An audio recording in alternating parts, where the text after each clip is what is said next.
what I was trying to get at is that 500's win does not necessarily convince me that they have the structure yet to fully pull this off and go into the finals and win them. Oh god, you just had to remind me. Unlosable. 9-3. 9-3 lead, 500 that they had.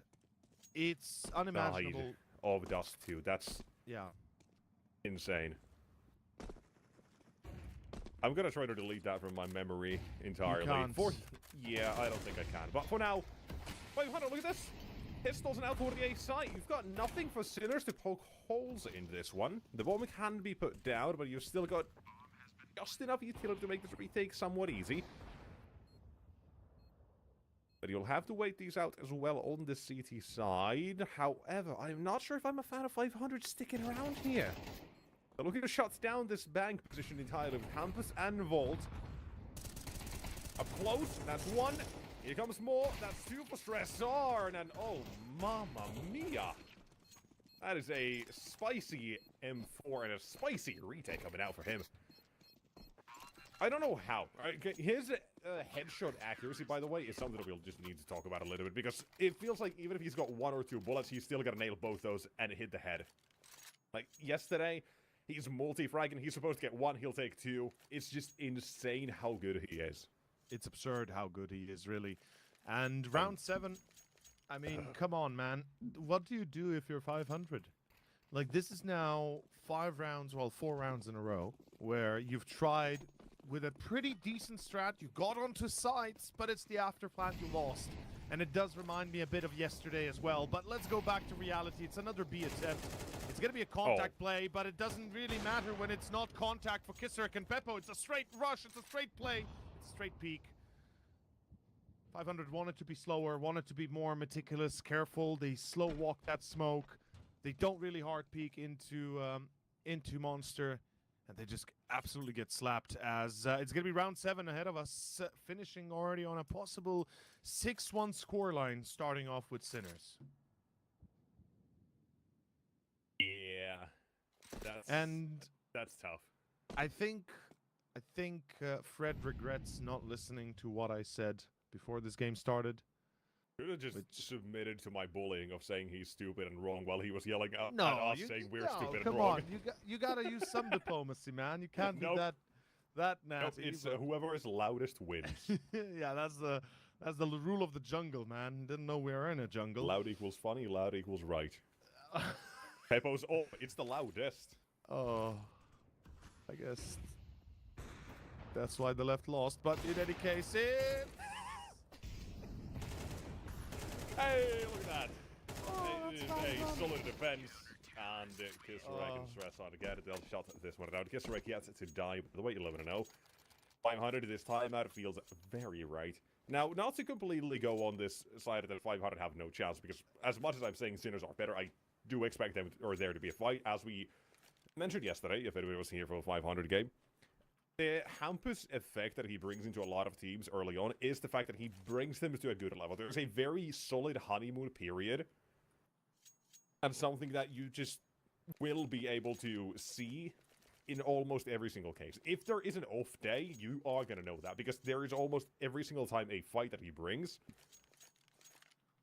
But right now, it's a little bit of a worrisome beginning for them. All I'm saying. I still believe the 500 to give us a fight. By no means am I expecting Sinners to smash them 13-0, 13-1 or whatever. Oh, that'd be dumb. I still expect it to be a fight. We're just not seeing that to start. All they need, I feel like, is to start things off on the right foot, get enough rounds to survive until the second half, and we've got a game on our hands. Yeah, I know where you're coming from. I get it, absolutely. And I do agree. I think 500 are, just warming up. It takes them a map. It's not the first time we see them take a moment to get on the server fully.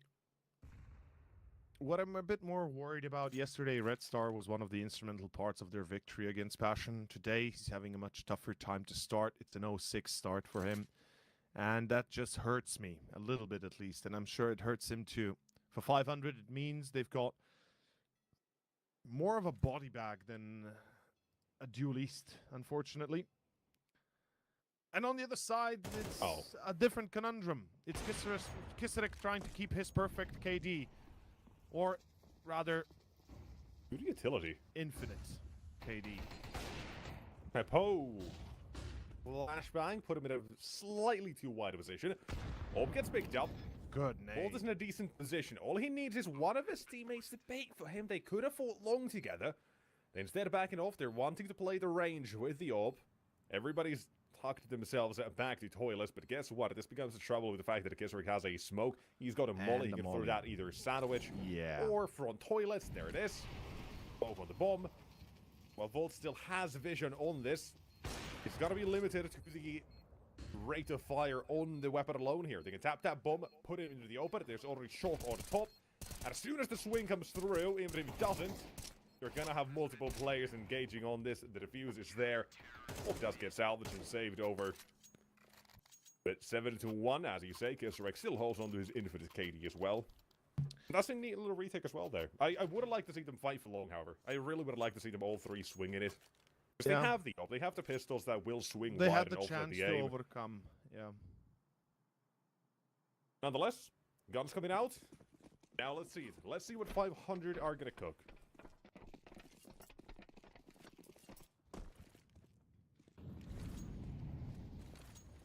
Let's see where exactly 500 also go. We're seeing a default 3-1-1 connector control. Peppo, meanwhile, peeking large at long, and, well, he gets large targets. That's going to be Cirque down.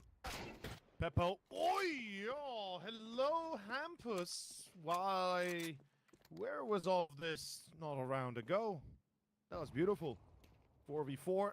And we're going to be holding on the door right now as Sinners seemingly re-aggressing long. They're going to try and fight it again. And this time, doubling it down. B-Stick alongside his teammate. I believe Sasaran right next to him. They're about to counter aggro once more. And that's the C4 that could be in trouble. Oh, boy. This is big numbers we're talking about. Sasaran finds Hampus. But look at B-Stick. Does he turn around? No way. This is too timing. bait. This is insane. B-Stick missed him. Oh my god, B6 has gone past. Oh, he's still got to catch the bomb here. Surely they check C. No, okay, now he reveals his play, but yeah. Bomb. Oh. Not gonna make it through. Red Star 1v3 with it up. He doesn't expect a long peek already. He doesn't expect it. Yeah. Alright, so that could have been a lot easier as well, but the way it goes is B-Stick still shuts them down. Gets himself a few kills, second time off of 500. And we are not seeing a whole lot here. This ain't going great, sadly. I really want to see more here. We kind of got teased and stolen a close game on the first series. It was only when the odds were stacked too far against Apogee, they were able to perform a little bit, and then they fell against two half-buys and lost the game, and the series, and the show. And map one was a Jacob show. Not good enough. We've been teased, man. We've been given just glimpses. But we're still continuing on the trajectory that the game ain't going all too well. It's one-sided. You can say that again.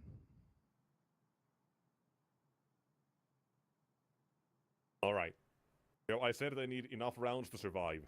Yeah. Enough rounds to get by. That would usually be 3 or 4 and the pistol on top. If you're looking to take 4, it's all remaining rounds here. And in one of them at least, you surely are going to be killing Kisarek. That's the objective on the side. You know what really I'm thinking on right now is, if Kisarek remains on 0, does his KD go up by 11 or by just infinite amount? In any case, it's gonna be... Yeah, I know. I'm just toying with you now, but in any case, Sinners, I mean, they've been toying with 500 for the last 7 rounds. Ever since they lost that second, you know, it seems like the retrieval of that lost pride has been successful, and now they're just kind of making them pay and getting their vengeance for the loss of 1. This is 500 setting up faster play. Nobody's going to be against them here toward long either as of yet. Instead, they're playing a passive setup on the CT side. You're going to have, I think, is that stress art? Yes, it is. Yeah. Oh. That's Good too spot. spotted. No need to swing, but he is going to have Peppo by him.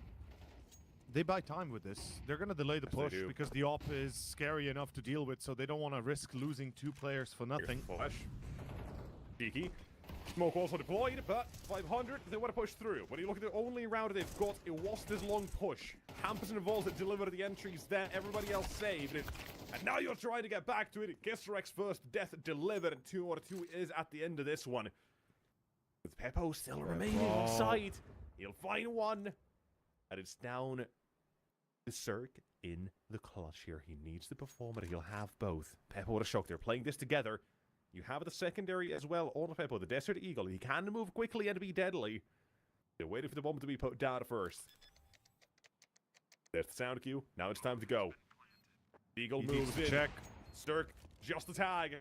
And here comes the Shot. problem. He can only shoot so fast. That's one and out of ammunition. It's not happening. It's the circus continuing on this 500 side, unable to get these rounds. Feels like it was meant to be that he would run out of bullets. And it's unlucky. It's unlucky for Cirque to pick up the M4 with, what, 2-3 bullets in the magazine? Not enough is the answer. No, not enough at all. 11th round, the 11th hour. I mean, 500, if you don't get this, it's over. It's map done. Let's be honest. Yesterday against Passion, they were able to scrape by a win. Well, not really scrape, but definitely, you know, it wasn't a blowout by Passion. Or was it? Wait, I forgot. Was it the... No, that wasn't the 13-1 map. I don't actually know. It's been a long day, and it's been a longer night still, as Sinners right now are making this one a quick one. Let's see if they continue. Stressor on falls. It's Mr. Red Star. Oh, Flash Kisser in. go. Quick on the refrag again. Red Star with secondaries. Look at the damage done in the return, however. Red Star and Cirque both tagged up plenty and Hampus as well. He's feeling the heat presented by Sinners. Now we get it. This is a problem here so far for the C's out of 500, I will say. They haven't gone for any fakes. Now I get it. They have a somewhat controlled water connector. The CT side, I don't know exactly how much. Neither does 500. They're thinking about it. But they have been one note in their approach. Where you see the mass of them, that's where they go. And we're seeing as well here. Shock. He's wanting to play this one passively. The boost doesn't succeed. But they waltz right on in. The advantage in numbers is there. Now they need to secure this. Play together. Find something. Red Star's third. Keep swinging. He wants another. Out of his vault to assist. You've finally got something here to work with. But again, so far this T side has been so one note. That's my problem here. And that's what's contributing to the fact it's been so easy as well for Sinners. They make a rotation. It's over to the right one. Almost always has been at the right one. Until the very end, it's a bit disappointing. Or not even a bit. It's disappointing from 500. Oh my god. Okay, yeah, Peppo. Imagine. Couple seconds too late. That would have been... They tried to take anyone with them with that the would bomb be explosion. no, that would actually be a fitting round for the fiesta that we're experiencing here. But last one of the half, we're at the wit's end of 500. If they can't secure a 9-3, you know, do they feel lucky? Do they feel like yesterday's game is anything to think on? Maybe they feel like Passion. Well, I'm sure Sinners won't give them the same opportunity. That's what I'm certain about. Beastic has been adamant, and so has his team been. The same. I mean, Shock, once again, a bit quieter, but when do you... What do you do when your primary opper, your 2 newest additions are fragging their hearts out? You know, you don't even need to perform. You're just the background there, kind of keeping everybody in check. Sometimes life is tough. Sometimes your opponent has a good day, sometimes you don't. We go back to whatever excuses you can come up with in terms of your own Counter-Strike performance, saying, you know what, things weren't great.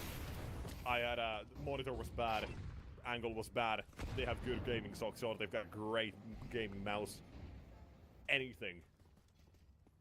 I feel like that's what a 500 right now are looking for. They need something. It's a bit sad to say that much, but their map and their game at the moment is subpar. The level Sinners are outputting is looking like they're wanting to go 4 for 4 when it comes to this map. I mean, they have to. Rainwaker, good entry. They go for B. They're not committed, though. They've only got 2 here. What is happening? Why? That is a sick burst as well. Oh, yes, it's a great hold from Sinners, but it's made easy by the fact that there's nobody else helping them. I think they heard me saying the fact that there's been not a single fake or edited of the sort. Now they get in, they find an entry to shock, and that's it. Nobody else really follows up, but they don't look to buy time. There's no smokes, no real fake. And here's the rotation coming through. You have one in heaven. There's spots in long. Utility deployed in 500. Sure, they've got vaults down toward a connector. Maybe you're still going down B. But this is the only round where there's really been a complexity added to it. What? What It's complexity? Poor. It's been no. very poor. And look at the door, it's closed. Okay, so far from what has been where A go A, where B go B. Now it's where A and we go all over the place and we go to die against Sinners, giving them 10 at halftime. That is the most complex round we've seen so far for this T side. And it's just not done much here because it's poorly executed on all fronts. I'd say the long round they played was much better. Like, it was the only real complex round they kind of hoped to achieve something with. Here, it was just like, oh, go push Monster. Okay, let's push Monster. Good idea. It usually can find you an easy kill. It does. Unfortunately, the rest of the team was stuck in Con, and not even close to Con itself, but rather back in T-base, in hallway and ladder. So, yeah, definitely some miscommunication and misorganization. And like I said, 500. As for Passion, as for even today's previous game, Apogee versus ENCE, Apogee, I think, they've succeeded, I think, in this tournament. Even if it's not the final, sure, but you made it very deep. Deeper than everybody else, basically, beyond the 2 that will go to the next one. And right here, it's the same. I think 500, it's a fresh team, guys. I'm happy that you've made it this far. I hope you can go further. Perhaps you can. I'm not saying you cannot, but this first map is looking like it could be cooked and well done at the same time as it's feeling like it for sure. Something's cooked here. Somebody's cooked here. And you're asking for all of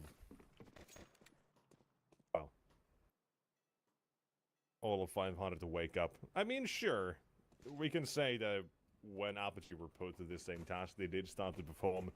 But they had 9-3. They still fumbled it. Or 3-9, I guess. Came back a little bit. They still ended up losing it. There's so much that can go wrong is the problem. There's just, at the moment, little to oh my god, little to believe in.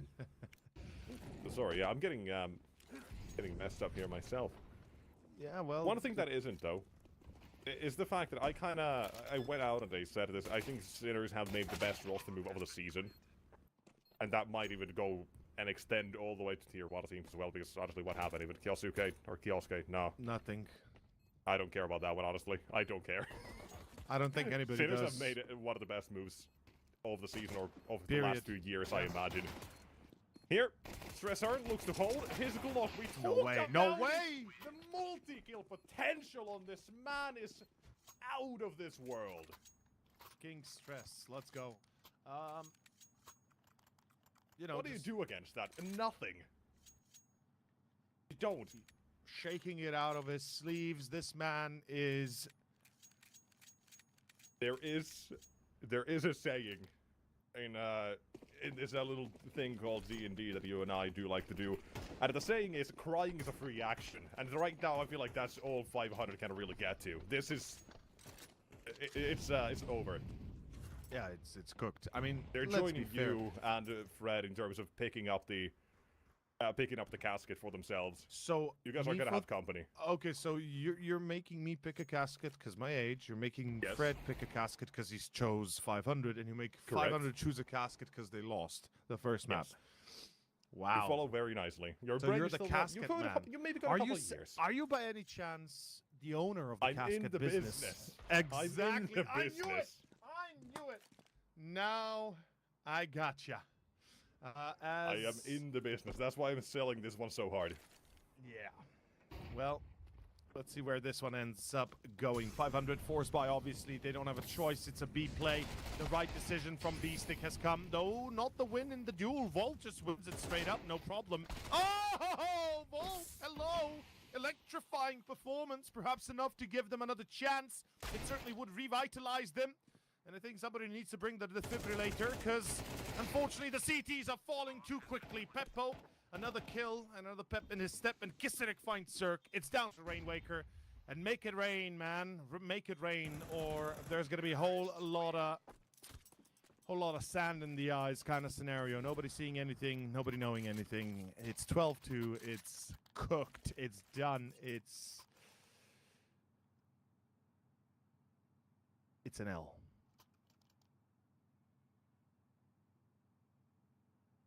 I feel like Ave Maria can be heard in the background somewhere. If we go to the right here, usually you hear your EDM music. I feel like it might have been changed just to see what the game has so far been. Honestly. Ave Maria. See? You get to hear it as well. There's a ghost in the kitchen. Let's go. So we know what careers we're picking. I'm going... You're going, what, dead? So I'm gonna die anyway, so career doesn't matter. Yeah. Rob is gonna fish for for his ending, and Fred is just gonna sing. I had a good ending. Like I said, though, yeah, we are not done with this one. I'm still expecting 500 to give us a goddamn game. Shut up. It ain't happening. No. It ain't happening. I'm sorry to say, to everybody that might be fans of 500, guys, stay fans. It's good. It's a good thing you are. They have a new crew. They have a rebuilt squad. I think they're gonna go places. Today, though, for this first map, it's looking poor. Red Star, great double. We need more of that. It seems like, you know, building a dam against the Pacific Ocean, but hey, maybe it might hold, you know? Maybe it might hold. Maybe it might break. You still have a shock with stress on at a Kisarek. I would not be all too comfortable. We've got 20 seconds, 2 on the A site here, and Cirque from further back, 2 kills to his name. If nothing else, he needs to at least find a tag here. Something to assist Rainwaker, and that's a kill. He might get things going. Time is running low, and Rainwaker, he's finally made it rain on 500. Anything positive?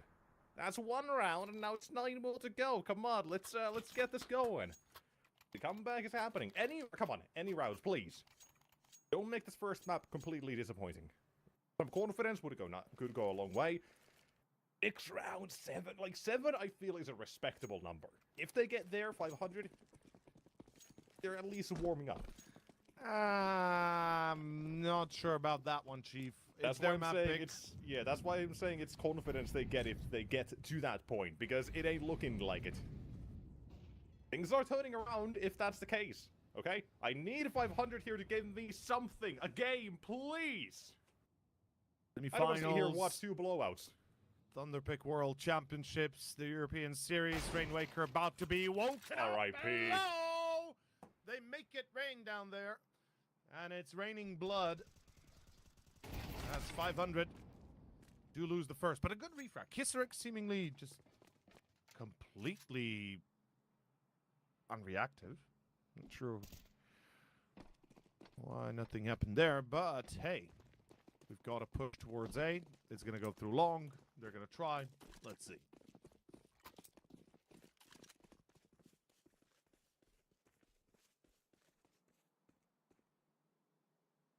Why do I feel something real bad about to happen? The He's swing 3 here. That's Oh, one. And that's no. him done. A very poor spray. No assistance, by the way. 2 players holding, though. Red Star could have helped. He's just playing that one so passively, afraid of the Oh, the push from timing. the toilet. This is still baiting them into Red Star. You can take this chance. We can do something about it, but it's been turned on its head yet again. Hamper's last survivor of 500 and their forces on this map, both down to 5 and 6 HP. No utility for Hampus to make this one work. Just a kid. He can be a little bit slow about this, but he does not want to give them all too much time to swing on this, to get ready. He needs to decide for the second player, doesn't know, and it's coming to a close in a 13-3. All we have is a corpse of 500. And that is going to be all for Overpass. Take it away, Fred, as you try to break this one down as to how could have 500 gotten more than 3. Yeah, honestly, I'm somewhat stunned. Fair play, Sinners. You know, don't get me wrong, on Kalesi, there was a lot of talk about Kissarak and the kind of expectations. I feel like Strassen as well. I feel like there was a lot of like, oh, okay, he's doing really well for his individual team, but is he going to be able to do it at this level? Honestly, just yes. That was a really impressive game. Personally, I haven't seen much from Sinners. I just haven't had the good fortune of watching them since these introductions of players. I didn't realize it was to that level. So fair play, Sinners. Take a bow. Obviously, we knew 500. This was a bit of a risk picking Overpass, seeing as Sinners do have a 100% win rate. Obviously, that win rate continues, but it was a disgraceful performance. It was just absolutely insane. And I think with maps like that, when both teams have a 100% win rate and both teams have looked to kind of introduce it into their map pool, I'm thinking usually that means close game. That's me, you know, it should mean a real contest, and it wasn't. Not to say that 500 didn't have the odd moment, but it was the amount of rounds where like 500 might get a double kill at the start of the round and still in the 5v3 they're looking unconfident. It's little moments like that that make me so worried for a team. But yeah, Sinners, the CT side was just so good. We knew they'd favor that CT side, but obviously for both teams, they clearly have done a lot of prep and a lot of work on Overpass. The fact that nothing came of it is just a bit embarrassing. And now we're going to be moving to Sinners' map pick of Nuke. You can talk about the positives for 500 and how they have looked okay on Nuke in the past, but look, I don't think stats are going to help them at all. They're going to have to really dig deep. They're going to have to really step up because that level of performance cannot continue on map 2. Otherwise, we're going to have some quick 2-0s for our semi-finals. Honestly, if Sinners can keep this up throughout the rest of the day, I put it in there. We've got like a little green room chat. I literally just said curtains on the whole event. Just give it to Sinners because the way they played there was absolutely insane.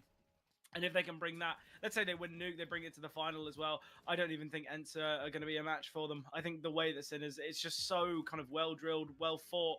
And look, Teo said, look, he needs 3. Cirque only got 1 there, and there was still 2 survivors. It was clear that the rotations, yes, they were in place, but they just weren't ready. It's clear that 501 dynamic enough in that CT defense in that final round that just allowed for those opening kills to come through. It's excellent from Sinners. I'm expecting them to take the series now. I've changed my mind. I'm still going to be backing 500 because there's that slight UK bias, but no, Sinners played really well, and I'm sure they're going to take things now. But we are going to be heading to a break. We're going to be heading to Nuke in about 10-15 minutes time, so don't go too far. We'll see that second map of the series coming up very soon.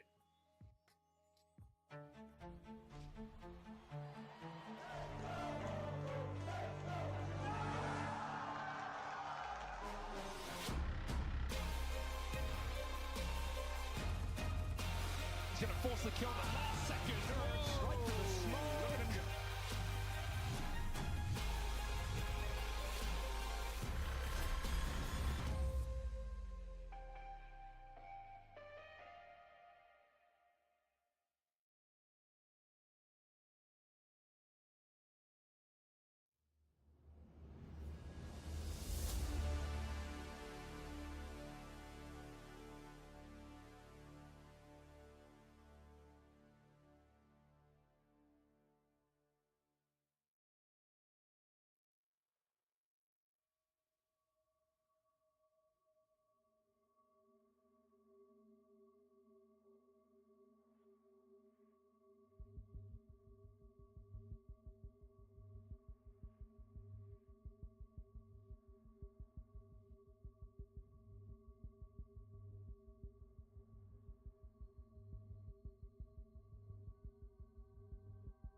Welcome back, ladies and gentlemen. We're going to be starting round number 2 of Hydrogen Bomb versus Coughing Baby here on Nuke.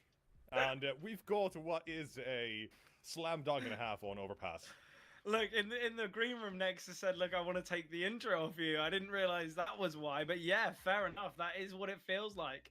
Sinners, they certainly bring in the heat. And obviously, as you mentioned, for 500, crying is a free move. So I guess that's why they get the Coughing Baby. Honestly, I think for 500, I don't really know where they go now to change, but I guess you guys can talk us through it because it's Nuke, it's Sinner's map pick, and it's the action unfolding on your screens in just a moment.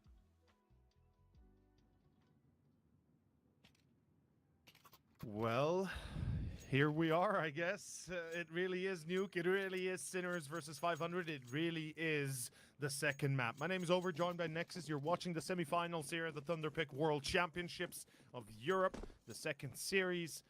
And right now, 500 are holding on for dear life. It's the best map Sinners have played in a long time.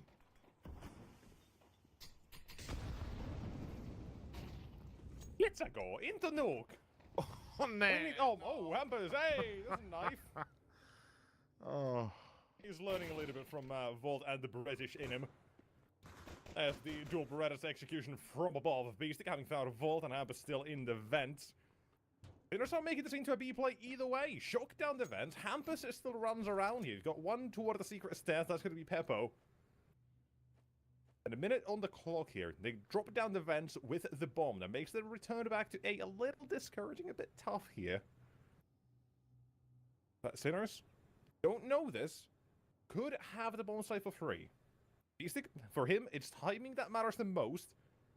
And if this tag team, at least one of them will check spawn. You would hope so. Beastic right now. Berg is wary. Oh, the timing is perfect. Ay caramba. This is getting a little bit too uneven. As Red Star finds Shock. It's a return, double down. Beastic now alone. In trouble. Well, 1v2. Out of it. He needs an ace. He's got 20 seconds to do so, and the bomb is in garage. This is 500 on the first one, no matter what here. It is the pistol in the bag here. They're not going to pack things up here. I said I expected this to probably be maybe a 3-match series. After Overpass, I can't say I feel the exact same way, but I expected a fight either way. And 500, this pistol will send them into the right position to do so. There's no bomb plant. Should not be a force buy. We'll see if I'm surprised or not. A hero AK, I am on board. I think you're not the only one. Use the money. Yeah. Let's see if Kisirek can make do with a few entries here. Find a kill or two, secure a rifle, and all of a sudden Sinners have a chance. Yesterday there were quite a few of these kinds of rounds against Hotu, was it? That they were able to persevere on. This apparently also been a bit of a problem. Sinners losing again. Suspect is their own right now. So maybe they'll learn a trick or two, a thing, anything. And no, it's Hampus 1 and 2 instead.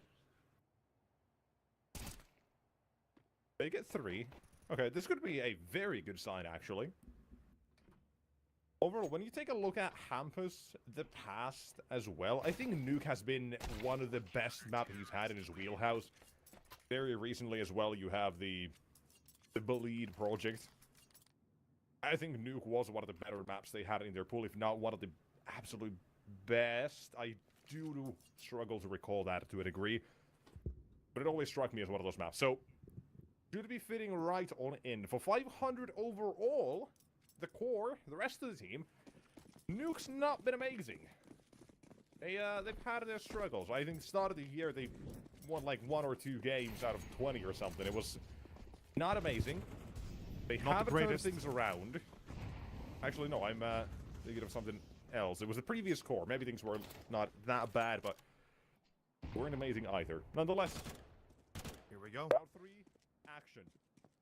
Indeed, Sturk, he's going to be starting to suspect players going down towards B, so he's rotating quite quickly himself. It's Tampa's down below. Actually, in vents, never mind. From the perspective I was seeing, looked like he might have been at the edge of there. But slow and steady, Sinners making their way down secret to B. It's a committed path now. They'll wait out the smoke and keep on walking. Hampus, meanwhile, he's in a one-and-done spot. If double checked, he dies immediately, basically.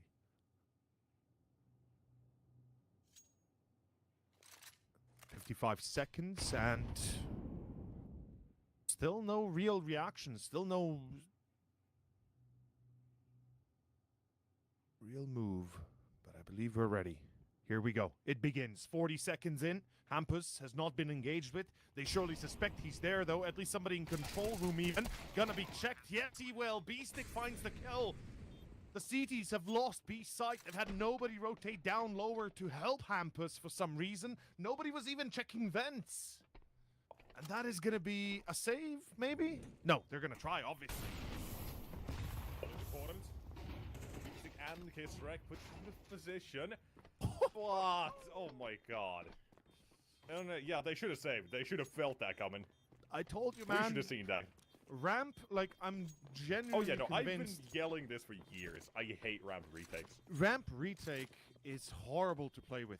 Even if it seems like a good idea because you've got two entries, it's effectively a very conal kind of engagement that the Ts will always do. That means they're going to have better crossfires against you. Plus, you've got nowhere to hide when you get out of it. That's the biggest crux of it. If you had a box, if you had anything to step behind for a second to at least hide from enemy fire or the crossfire, maybe. But you have to make it to dark first. That's such a long way. Plus, when you drop in, you're caught in. You're done for. And I think 500, as soon as it was Hampus down, I think it should have been Hampus out. You know, that should have been a save right there and then. They would have had a much better economy to start with. But, hey, they tried. It didn't go their way. Wait a sec. What? Oh, my goodness. Red Star, good refrag. Important, even.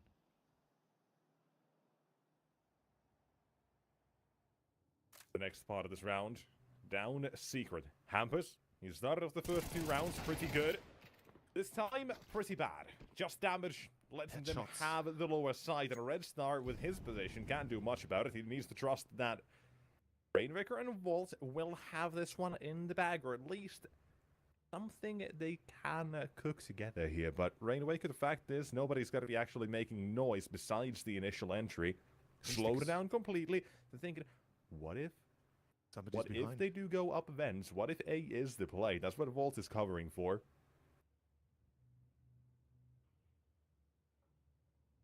But it's still toward the lower side. Red Star surrounds them from secret. Here's Vault. Kisrek, free kill. Rainmaker yet to be checked. And keep in mind, Beastic is expecting somebody from back lines. And there's Red Star. Now they only have to check site. They confirm it's going to be Rainmaker there. And they run A in the meanwhile. That is going to be another round here for Sinners. A good call out coming from Beastic, by the way. The fact that he repositions and just makes sure that he's covering the flank, because a lot of teams in their position, in their kind of scenario where they rush down under, through secret from outside, they tend to kind of leave nobody in the back lines, nobody to check their flank. And a lot of times that is what burns them. They'll leave one in vents maybe, but he's going to be checking a singular entry, a singular point. And it feels like right now Beastic has that covered. 500 in eco has to be played with maybe a pistol or two, but that is going to be most likely a third round for Sinners if all goes according to plan.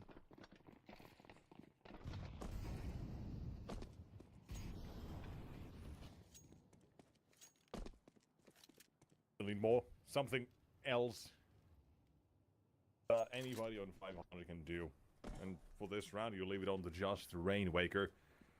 It's not that much, but it's not impossible either. You've got an opportunity to at least set something up here, right? You pick up a weapon. You never know exactly, because Nuke is one of those maps where you can get away with so much.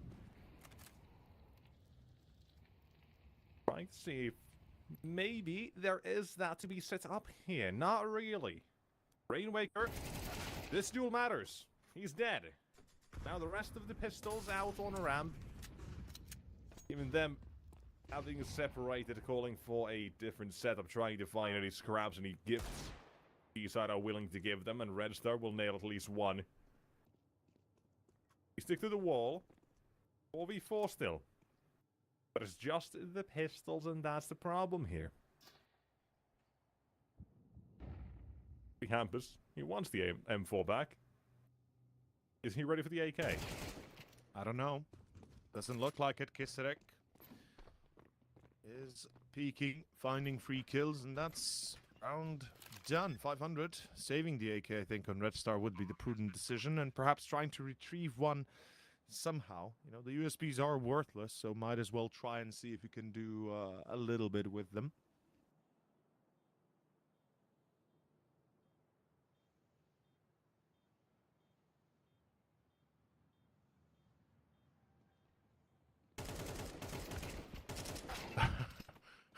Imagine Kisarek's surprise when he sees 3 outside and almost gets the ace.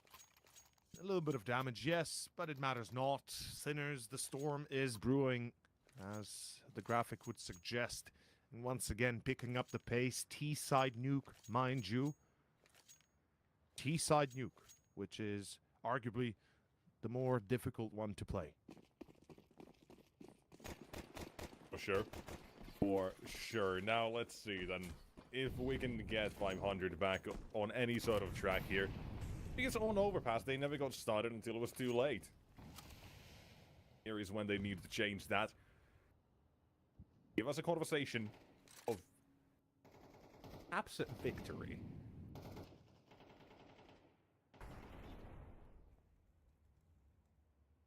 The worst situation for us as spectators and viewers would be to see a blowout. At least back to back, you know? It feels like we're just not getting the greatest game that we could. But it is what it is. If that's the way, then Sinners, like Fred kind of mentions, why not give them the grand final? Why not give them the prize already? The way they played at this first one. Pretty much close to it. I mean... What? What? Okay, sure. Hampus, R.I.P. We'll catch you later. Sorkus brought one back. Kisrick's taking space, and Rainwaker might be a dead man soon. Kisrick takes the shot, lets them know he's up close now. What did I just see, low. Kisrick?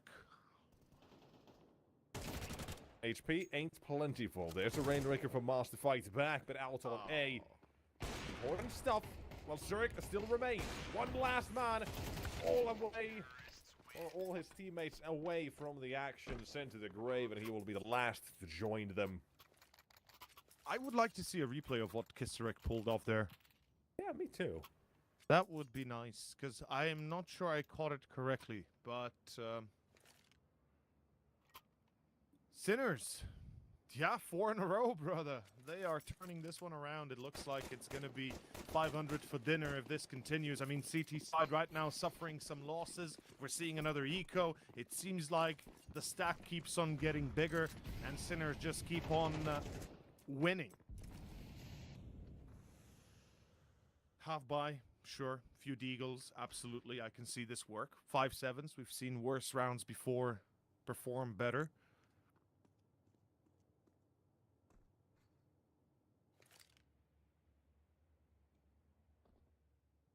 They're also opening up to the idea of countering outside and secret, which is, I think, a point they'll have to make eventually. Sinners are allowed free roam otherwise, which is a big problem, especially when you're 500 and trying to lock it down and making sure that main is not threatened, because it's seemingly a problem.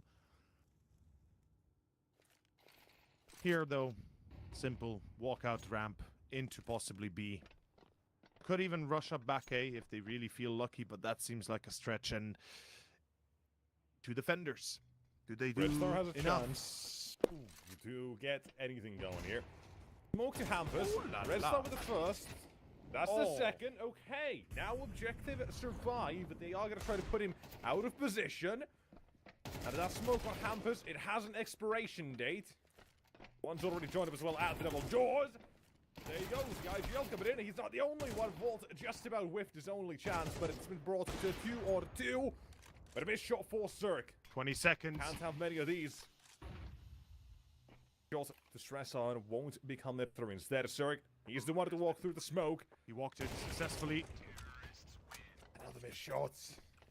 Had a quick trade, or not even a trade. He turned for shot. You can't even say that's not a winnable round, right? Cirque has 2 chances there, absolutely. The first shot is a miss, then smoked off, and, well, put it in 1v2 at the open. That point is a detriment to him.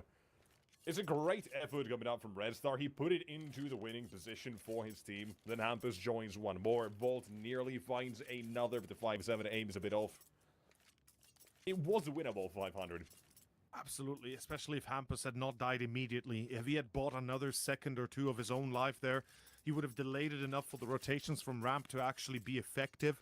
We could see that both players had just arrived on ramp when they were already spotted, and that was good recognition on the side of Sinners. Despite, I have to mention this, and I think everybody saw it, we saw Sinners initially take contact, lose their players. I'm not sure who even was that. Pulled out a nade, and luckily, you know, he was able to react in time for double doors push. But in any case, that's going to be round done. 5-2, 500, on to potentially a third here if they can get it. Pushing ramp, like the idea, Cirque has to hit. He's the shadow. Have to hit. Oh, what? No. What a bait. No, not like that. Why is he taking the shot? He doesn't even see. Oh, man. Man, that is sad to see. I'm even sadder how Rainwaker is too slow to react. As soon as that shot misses, Rainwaker should have been there to help Cirque. And I'm not saying it's the best idea, but also I think that's what could have given them a survival, at least chance, as 4 versus 3, and Sinners have slowed down. They've realized how quickly 500 have been rotating. That's something they've been really good on, actually. Recognizing initially in the first few rounds, you know, Hampus immediately kind of makes up a bit of a change, and we can see they're constantly keeping an eye out on Secret, having the right idea here. Almost catching Sinners in the previous also, so Sinners extra careful right now.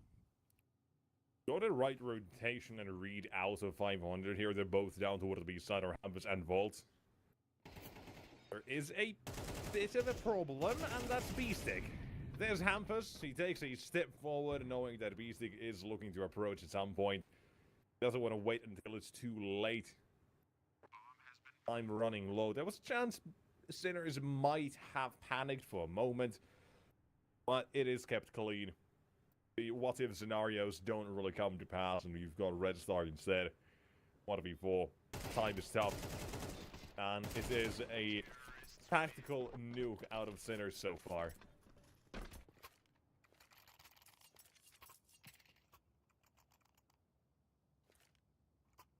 Six to 2. Sinners are sending them into the afterlife here, slowly and steadily. 2 coins put next to their casket almost. We talked a lot about caskets, but holy hell, are Sinners really delivering on a glorious one here. 6-2 T-side nuke. It is looking solid. Half buy again for 500. MP9s, a few pistols. I love the aggression outside. Like I said, I think they'll have to kind of concert more effort towards it. Oh, that is a predicted move right there. Kissarik is ready. B-Stick with the nade support. Oh, and no. the counter is there. They're waiting in lobby. Yeah, sure, there's a trade, but it doesn't matter. Okay. Although, Maybe. perhaps I've spoken too soon. Have I? Maybe they can still cook something here. Red Star does get away with the AK. B-Stick, sure, he'll take this space back. They've seen the leg of one Rainwaker. His Achilles heel exposed. Or Red Star, excuse me. They know he was towards main. Now they've got that under control. B-Stick, he'll take this space. And as such, round number 3 is not looking likely for the side of 500. They're not even thinking about going for this one. Do they save the AKs? They could have bought next round no matter what here, but this is how we're going about it. 7-2. 7-2.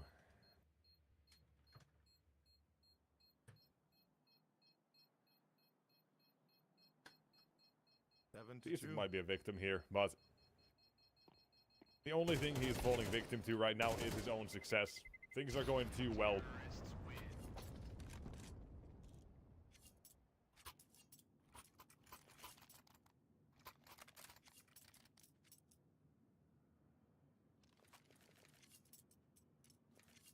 I know how I introduced this one as well. I know I kind of said round 2 of Boffing Baby versus Hydrogen Bomb. I'm still not expecting that to really be the case here.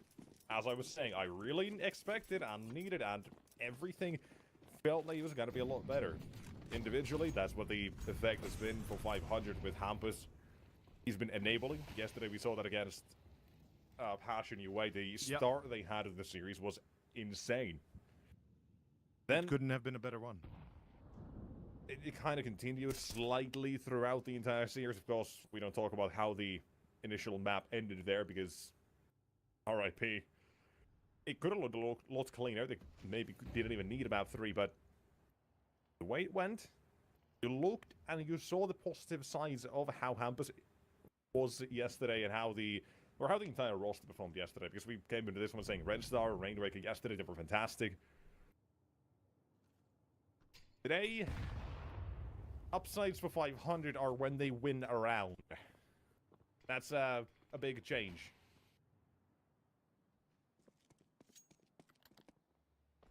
The conversation does.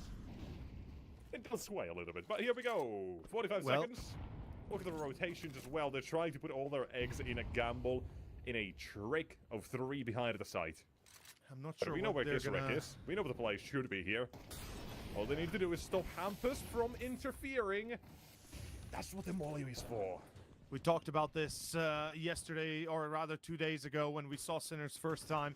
Their push into vents is quite pristine. Good mollies behind that smoke. Then obviously a few flashbangs to support. Nobody's allowed to get close. Nobody's allowed to walk in. If you go with them into the smoke, maybe you can fight them. But otherwise, it's number 8.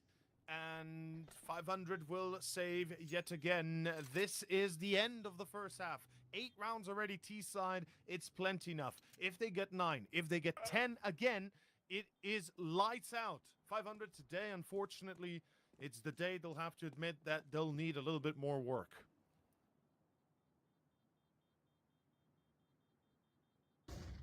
But as we've said already, right? They know that. We know that. They've done very well to getting this far already. Within the first month, let's say, together that they've played. It's a nice starting achievement. It gives you that kick in the ass to tell you, look how far you got, and you haven't even really put too much into it, too much effort into it just yet.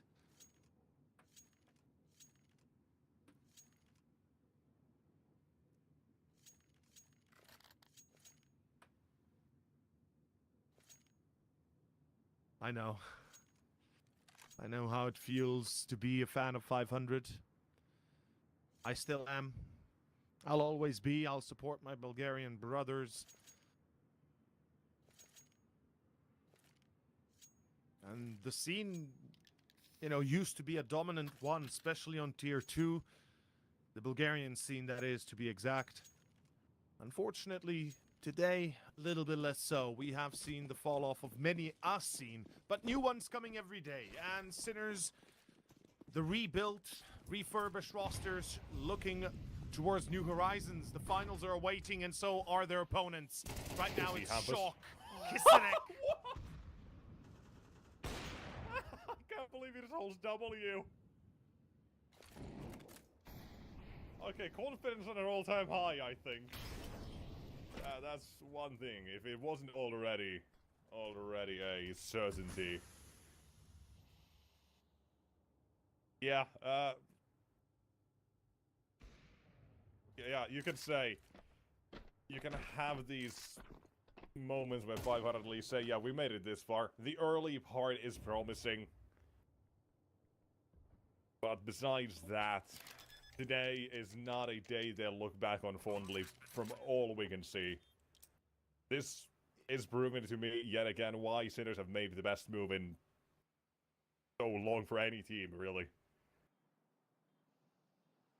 It's looking so goddamn good and dominant. It is. It is. And Also, perhaps... Peppo gets his first 2 kills, by the way. Yeah, that's nice.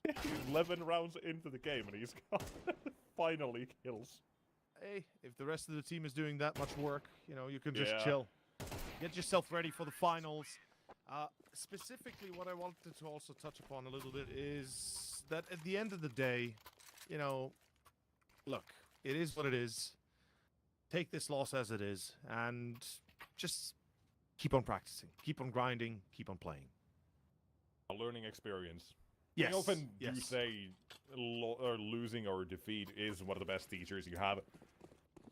And so far, it does prove to be true. You learn a lot more from losing, you know, what not to do, instead of what you did right, and then you kind of tunnel vision yourself into what went right and kind of forget other stuff instead. But here, we're overpass. Yeah, that was a tough one. We also went into that one, hold on, saying it's going to be always a little bit random, not entirely random, but hard to predict in a way, because it is still so recently re-added to the pool that you're gonna have some tough times. Not everyone's gonna play the exact same way. You may be caught out of the sync. You're not fully polished, and 500 they picked into it either way, knowing that's the case. And Sinners, they continue their win streak. 4 wins so far. Cirque, so far, hasn't been hitting, and he won't be doing that now either. He'll be forced back. Sinners move back into lobby. 50 seconds between this end of half.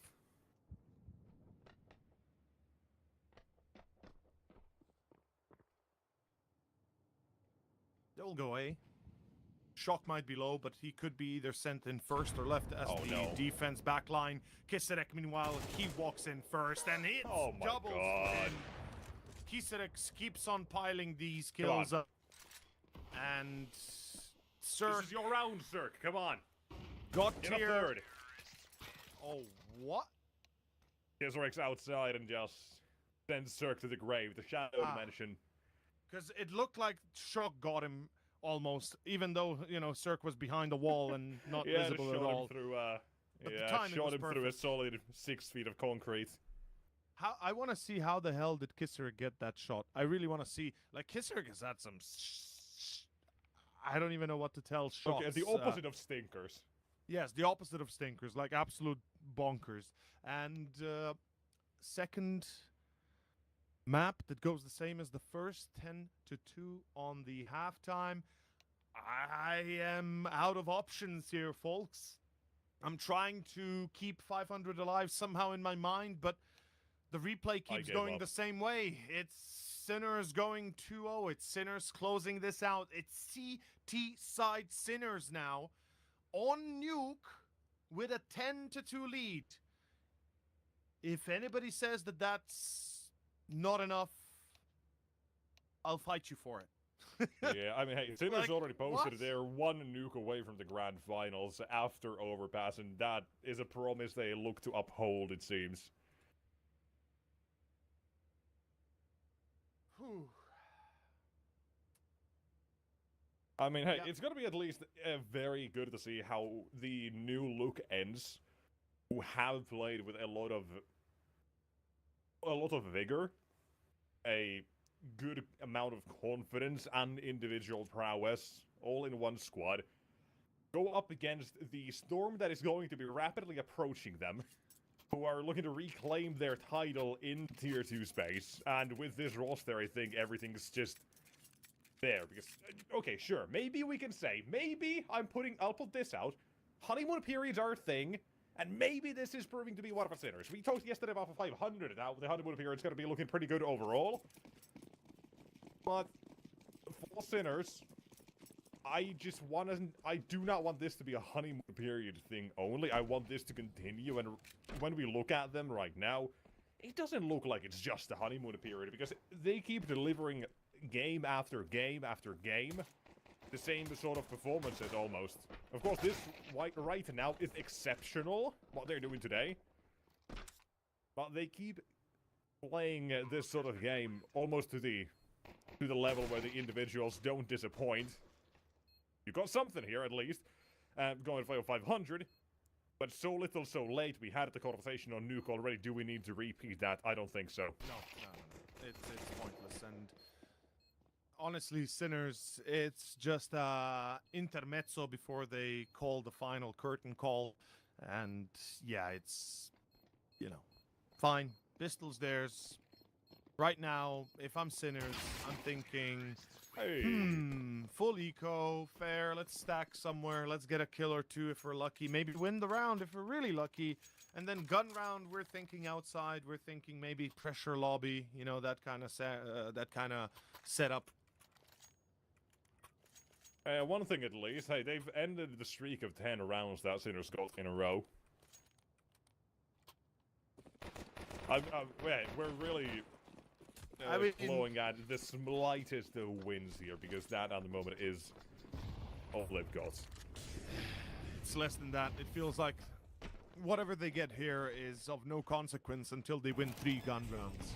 You know, string this into a 10-10. Then we can start talking about a comeback. Really, it's Counter-Strike. It's not over till it's over. That's a fact. But it's been over for a while now by the looks of it for 500. It's so been maybe so over.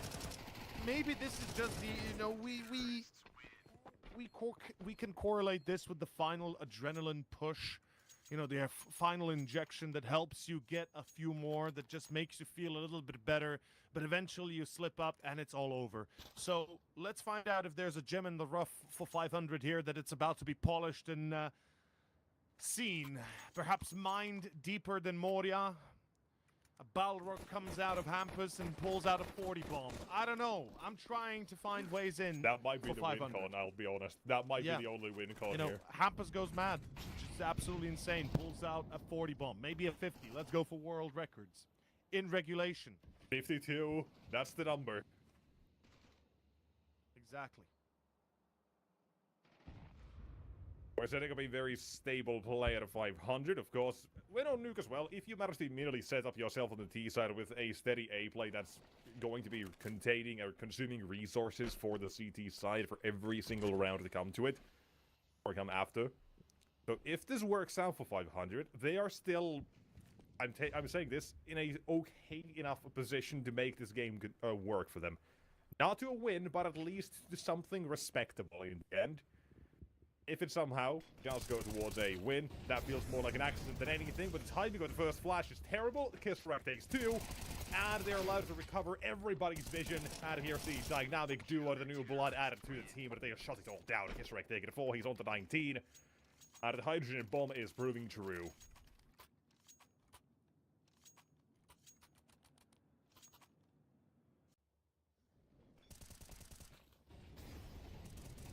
It's That is poor. It's cooked.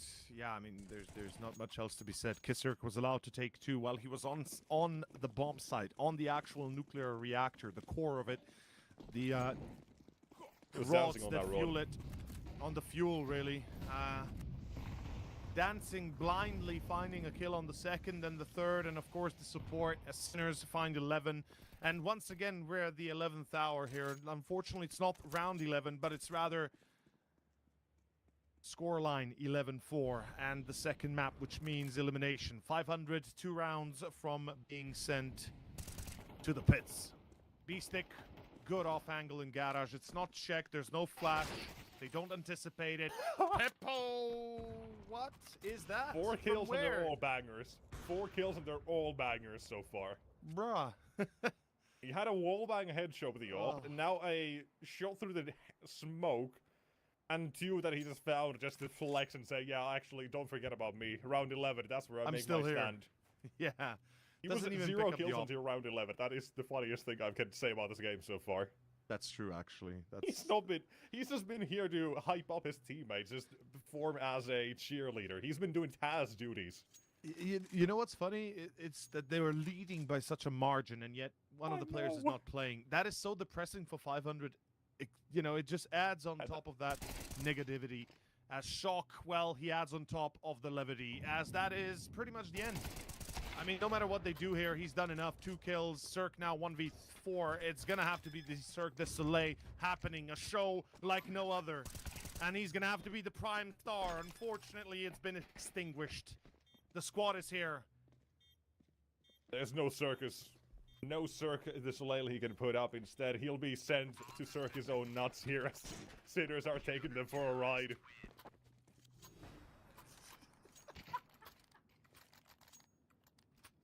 Oh, you were waiting for that all game long. I know, and so were everybody else. Sinners 12-4 as they are about to send them packing. They're waiting for the grand finals to start afterwards. It's going to be how long of a period? I believe an hour's break before we start, give or take, perhaps a bit longer.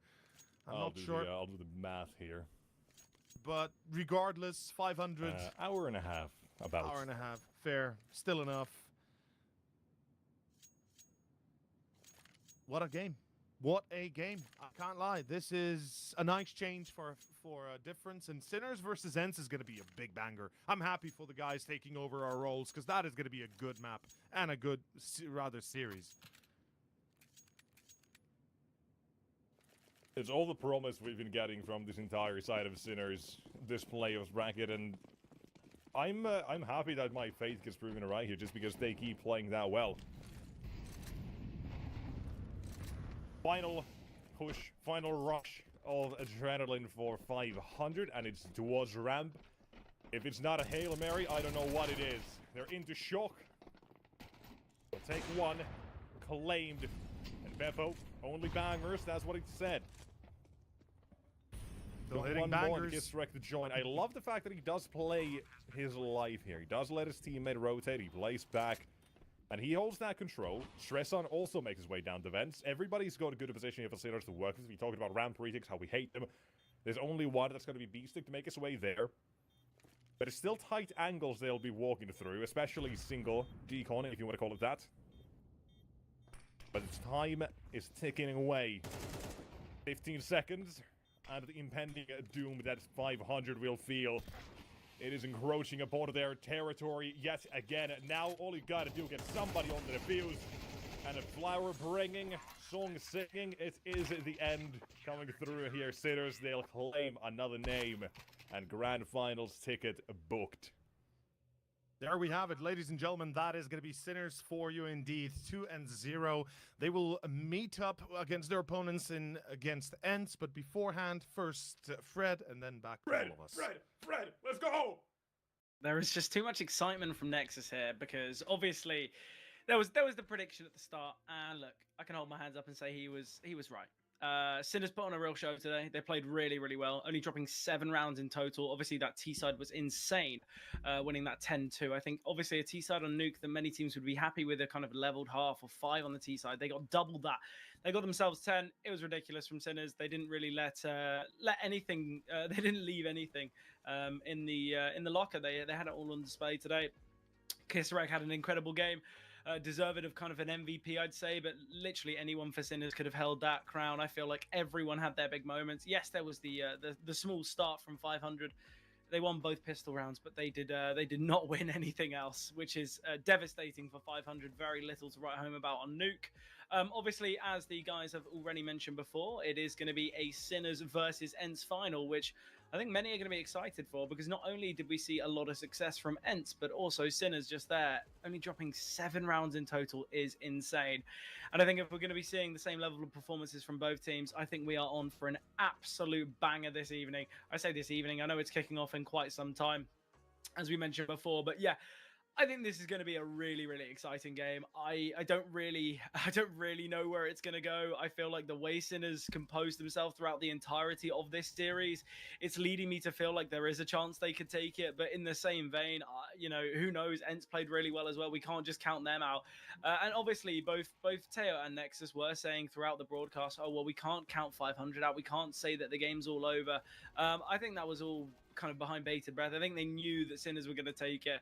And look, lads, I don't really know if there's anything else you'd like to add. If there is, obviously this is your time to give that 2 cents. But I feel like everything generally has been said on the broadcast already. But Nexus, you've held your hand up. You've been very, very nice there. So I'll let you say your piece. The only thing, as you say, we felt it was the end. We tried to give 500 every benefit there toward the end, but we knew it was over. The only grave I'm going to be dancing on today is yours, and sadly, Tails when he joins you eventually, and won't be too far behind, but that was Sinner's masterclass, and time again they keep doing it. It's the game against ENCE that's going to be the real test as well, but I am loving what I'm seeing so far. Taya, any final remarks from you, or any predictions, or... I'm just happy that I get to see Sinners finally on the rise again after so long that, you know, we hadn't seen them at this level. And with the change-ups and everything going well, this is a good start. And B-Stick surely will be very happy with this, regardless of the outcome in the finals. And all I can say is I'm looking forward to it. I think it's going to be a good game. I expect Sinners to give us another good show. And anything less than that, I'll be heavily surprised. Well, look, obviously we've got the invited team events. We've got the, I guess, group stage destroyers of Sinners to kind of have this grudge match in the final. Obviously, as you guys have already alluded to, it's not going to be us three on the broadcast. It's going to be Wildeity Pavlos on the mic for the game and Alan giving his analytical opinion. So I am sure that those three are going to be able to provide a great amount of insight to where they feel that game is going to go. But that's been it from us. We'll be back in about an hour's time for the grand final. So set your timers, guys, because you do not want to miss it. There's going to be absolutely amazing. But as said, we're jumping to a break.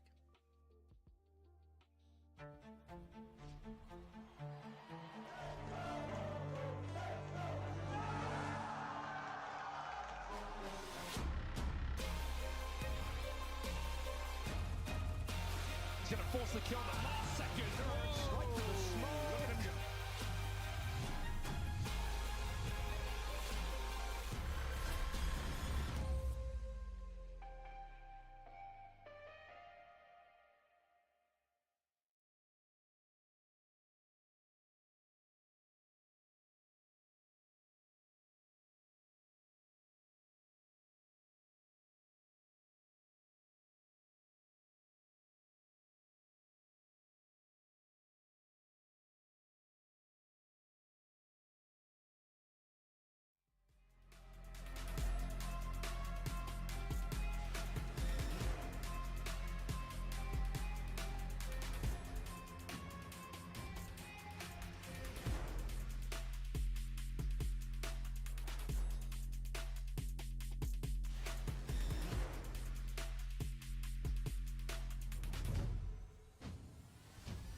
force the kill on the last second. Right to the slow. Look at him go.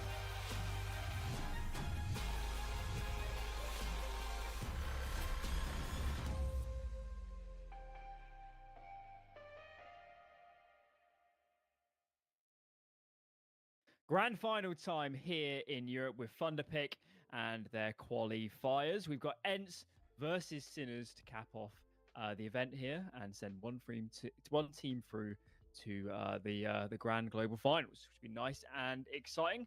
Joined by two lovely friends here as we look for some exciting Counter-Strike action today. Guys, reflecting on the tournament so far, are we excited by the prospect ahead of us? Are these the teams we expected to be in the Grand Final?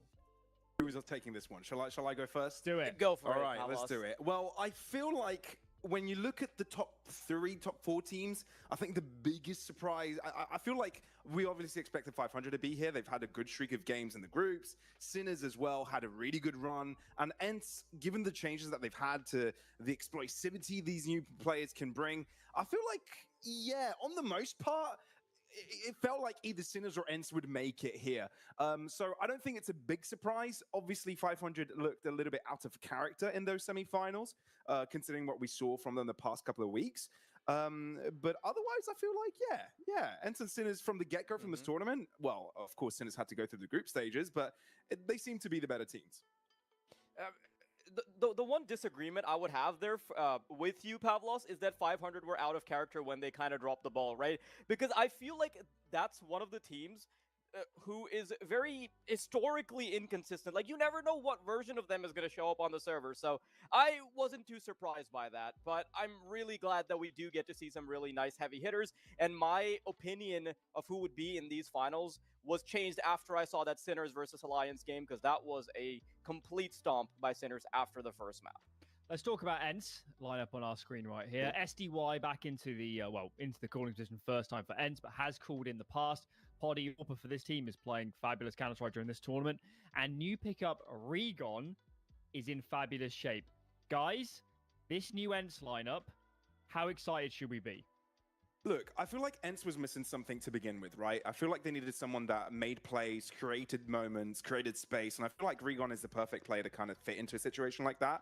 Like, if you contrast to how Regon had to play in Tapson system over in Big, there was a bit of a mismatch there, don't you think? I feel like that it wasn't exactly the environment Regon needed, but for ENCE, they need a player that is going to create those moments, be a little bit more flamboyant, and so far, so good. I'm impressed by it. I don't think we are in the territory of, okay, let's get hyped. ENCE is actually good now, but I feel it's the right step in the right direction. Yeah, and while we're on the subject of a team being revamped, or like a player coming in, perhaps changing the dynamic of a team or being put in a better position to act out how they should be playing, I feel like that storyline is even more true for the side of Sinners, right? We've got StressArm, we've got Kisarek who've been brought in, and they've been absolutely fabulous with how they've played. Sinners are in fine shape, and it's got to be said, for a team that we've watched for so many years with a similar kind of collaboration of players, similar maybe 5, 6, 7 names. It's a very welcome change to see these new guys in the lineup, and for a team like Sinners, it's a big risk going away from just playing with your own nationality and the same crop of players. You knew what you were going to get, but I think with this team, guys, for the first time in a while, I'm excited to see Sinners because I don't know what's coming. I don't know how good these players can be. I'd like to hang on, pal. I'd like to add that despite Sinners being such a new lineup now, like with those two players being in the roster like less than a month ago, right? Kisarek and StressArm posting those 1.2 ratings, that's all fine and dandy. But you know what the true test is? It's social media, because today I saw a post that said, Kisarek and StressArm can't carry these bumps forever. Dude, it's been 3 weeks! How did you manage to have that impact? No, I completely get that statement, and I feel like, sure, whenever you bring new guns, there's some excitement, and there's always some sort of rejuvenation in a type of roster, and I feel like for Sinners, they're in that phase, let's face it. It is that honeymoon sort of situation for them. Obviously, time is the biggest test, but for now, look, you've got StressArm, who it's his first full-time contract in this one. He must be feeling really good. Kisarek, sure, we've seen what he can do on Rebels before, but with Sinners under the leadership of Beastick, it seemed like that's some solid guidance to have. But yeah, let's jump into the Veto, Alan, shall we? Yeah, flying through this one. bans out the way, the curious thing we should really talk about here is overpass in this veto. So ENCE, they've always banned Inferno. There's no surprises there, but Sinners didn't pick overpass, and they've opted instead for nuke. We know they like nuke, guys, but overpass for me was a lock to pick here if it's open. So let's explore that logic. Is it a mistake to go for this nuke pick instead? I don't know. I feel like their nuke is so much better than the numbers might suggest. So I think it's more of like an internal confidence thing that it is just about like a numbers game. Like I do agree that in theory, like overpass is a potential like blowout game if you can play it right. But I've seen what they were able to do against the likes of Alliance on nuke. So I do think within their own camp, they feel way more confident on nuke and are willing to forgo overpass. Pavlos, would you be on that same page? I completely agree, and I'll take it one step further, right? Sure, you said that they had a good day on Alliance, but let's face it, their match versus 500 today was completely one-sided. You're on the T side, you lose the first pistol and the follow-up, and then you get 10 consecutive. Like, that is so daunting to play up against. So I completely get the idea where Sinners are coming from. And I know I'm about to say a whack statement, and for someone that haven't seen 500 ever since playing this tournament and the changes they've made, they're actually a decent nuke team, right? And that wouldn't be the case if you look back when they were that full Bulgarian roster. But it was a complete mowdown, right? The only thing that 500 could get done during that matchup were the pistols and follow-ups, which is basically what they've been doing right since the start of the tournament. But no, I feel like Sinners are really running through some solid confidence in nuke, and it's the perfect map to start on. Quickly, I'd like to add one more thing, that based off of how new overpass is and the potential of ENCE also having practiced it like secretly, like, you know, just being ready for it on scrims, it might have looked like bait to Sinners when they see that overpass pick being available, right? You're like, no, you know what? Let's just go for the safe option. That's nuke for them. Let's start thinking then about kind of win conditions then for both teams in this series. Spoken a bit about some of the players. I guess the obvious for Sinners is that when Kisarek and Stress are in, feel like they're quite far ahead of the crowd, at least in terms of their play at the moment. Presumably they have to perform super well if they're going to win this grand final. Well, Yeah, presumably they would, right? And I feel like we'll get to see what will happen instantly, right? So I will say goodbye to you, Alan. Thanks for joining us on this segment and breaking everything down along with us. But it's time to get rock and rolling. So yeah, see you later, man. All right, let's have it for us. I'm excited. This is a good one. Sinners and ENCE, the grand final of Thunderpick European Series number 2. And it's Sinners starting things off on the T side, ENCE as the defenders on nuke. Yeah, this is definitely going to be a really fun one. You know, there's already such a nice dynamic being laid out by how the veto unfolded. Overpass given up, and nuke has been a deadly affair when it's in the hands of Sinners. Wow, look at this though. Miltsy, already 2 heads being found, and Nate is doing more work. I mean, sure, a couple of youngsters brought in from Sinners, but Miltsy still chiming as if he's just the new kid on the block. That is ridiculously clean. ENCE also have a really clean showing from the first pistol round, and it gets them going nicely. Going to the next one, Sinners didn't really get too much out of that. Not too many frags, so no full spy from them, only to the Glocks. Yeah, of course, this should just be a little bit of space for us to talk about this. Like, I did not expect ENCE to come into this pistol round with so much confidence. Like, Miltsy looking absolutely crisp on that USB. Nate, you being able to do much more work.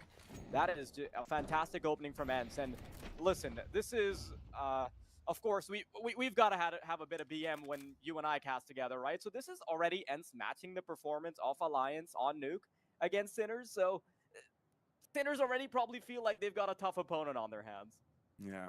And I feel like bringing up Miltsy as well from the get-go. Oh, that is stupidly clean, by the way. Just the mow-down of players there. Completely clean. Only Regon to take health throughout that away from him. But I'm just bringing out that Miltsy conversation as well, right? Because Kaspersky obviously joining NIP after, you know, going through his own Young Ninjas program. ENCE having the backup of a youngster like Miltsy in their own academy team, I feel like it's such an important thing for an organization like ENCE, right? I feel like if you have a player that's ready to compete at this level from the get-go is super important. And for ENCE, I feel like Miltsy's performance is, sure, not being the highlight of the roster, but pretty solid so far. Yeah, I mean, forget about just ENCE, right? I feel like growing your own players in the back of your garden is the new meta for pretty much every tier of CS now. We're seeing all the big orgs do it, and the ones that don't, the ones that are just trying to get into the scene, right? They have to pay massive buyouts to be able to stay competitive. There's a reason why Spirit ended up picking up like 15 players across 3 teams. Spirit, green, black. I can't even remember what the rest of it was, but whatever color on the rainbow. Yeah, like we're eventually you run out of names, right? Then you start to get creative, like Youth, Academy. Oh yeah, the most creative of names. But Good we've got collection, Somebody though. Young kicking off things strong. First blood going to ENCE, but no proactive pushes going their way apart from that. They know they've got the lead here. Sinners are the ones forced to take a step. Yeah, and this is not really a whole lot of space being taken by Sinners with only 50 seconds on the clock. You look into in their back pockets, there's not much remaining other than 3 Molotovs and a smoke. So whatever comes through towards the tail end of this round will be very haphazard and will be rushed. That's exactly the position that ENCE want to put Sinners in. And Nuke might be a difficult start for Sinners. Here it comes. Indeed, decent hold up from ENCE. Natu unable to respond quickly, already down, so Sinners have an opener, still a couple of players available, but instead of the drop in A, into the vents they go, and SDY now with a reveal position, might be in trouble, but still get some more damage across, and reinforcements arrive, Stresson denies them. A 2v2 already, plenty of time to get the bomb down. Yeah, but they are missing a little bit of HP, and Regon's position is everything. He's missed the first shoulder that he spots. Molotov is going to make it awkward to navigate around the site, and it's a 1v2 that is quickly shut down by Regon. Shock falls as a comfortable defuse now for ENCE. I'm not going to lie, though, with the limited stuff they had, it did get a little scary towards the end. Oh, definitely got scary. I mean, the fact that you were able to trade out SDY, that is the reason you were able to go through there. But in the same time, you did lose 2 players to SDY to begin with, right? So it gave ENCE plenty of time to rotate over. It gave them ample trade power players to throw into the issue. And indeed, ENCE just got there on time. It didn't really allow Sinners to get into post-plant position, so get caught out into the open. Exactly the start that ENCE were looking for. And this is how you lay the foundation for a 2-0 start. If you can shut down Sinners on what's essentially been looking like their best map, it will be a disaster as we head into the second one. ENCE, of course, I would still tout as a team that is, you know, flirting with like tier 1, 1.5. Sinners still have to make a name for themselves, even if they have the powerhouses that are Stresson and Kisarek in their arsenal now. Gets really dicey here on the A side, though. Yeah, already. That's true. I mean, ENCE has struggled a little bit under that Glaive iteration. Didn't really bear the results they would have liked. So being under that 1.5 conversation wasn't really a factor for them, which is why they went for the changes to begin with. But now I've found a bit of a streak of success. Sure, they're playing a couple of tournaments simultaneously at this time. So their focus could be quite spread out wide this way, but a solid start as any. They've already interrupted 1 buy of Sinners. If another one is broken, this is big trouble for the Czech side. Yeah, especially because you don't want to be in a position where you don't get to play many gun rounds at all if you're Sinners, right? You head on over to that second side, you look around, you're essentially 1 or 1.5 gun rounds away from certain death.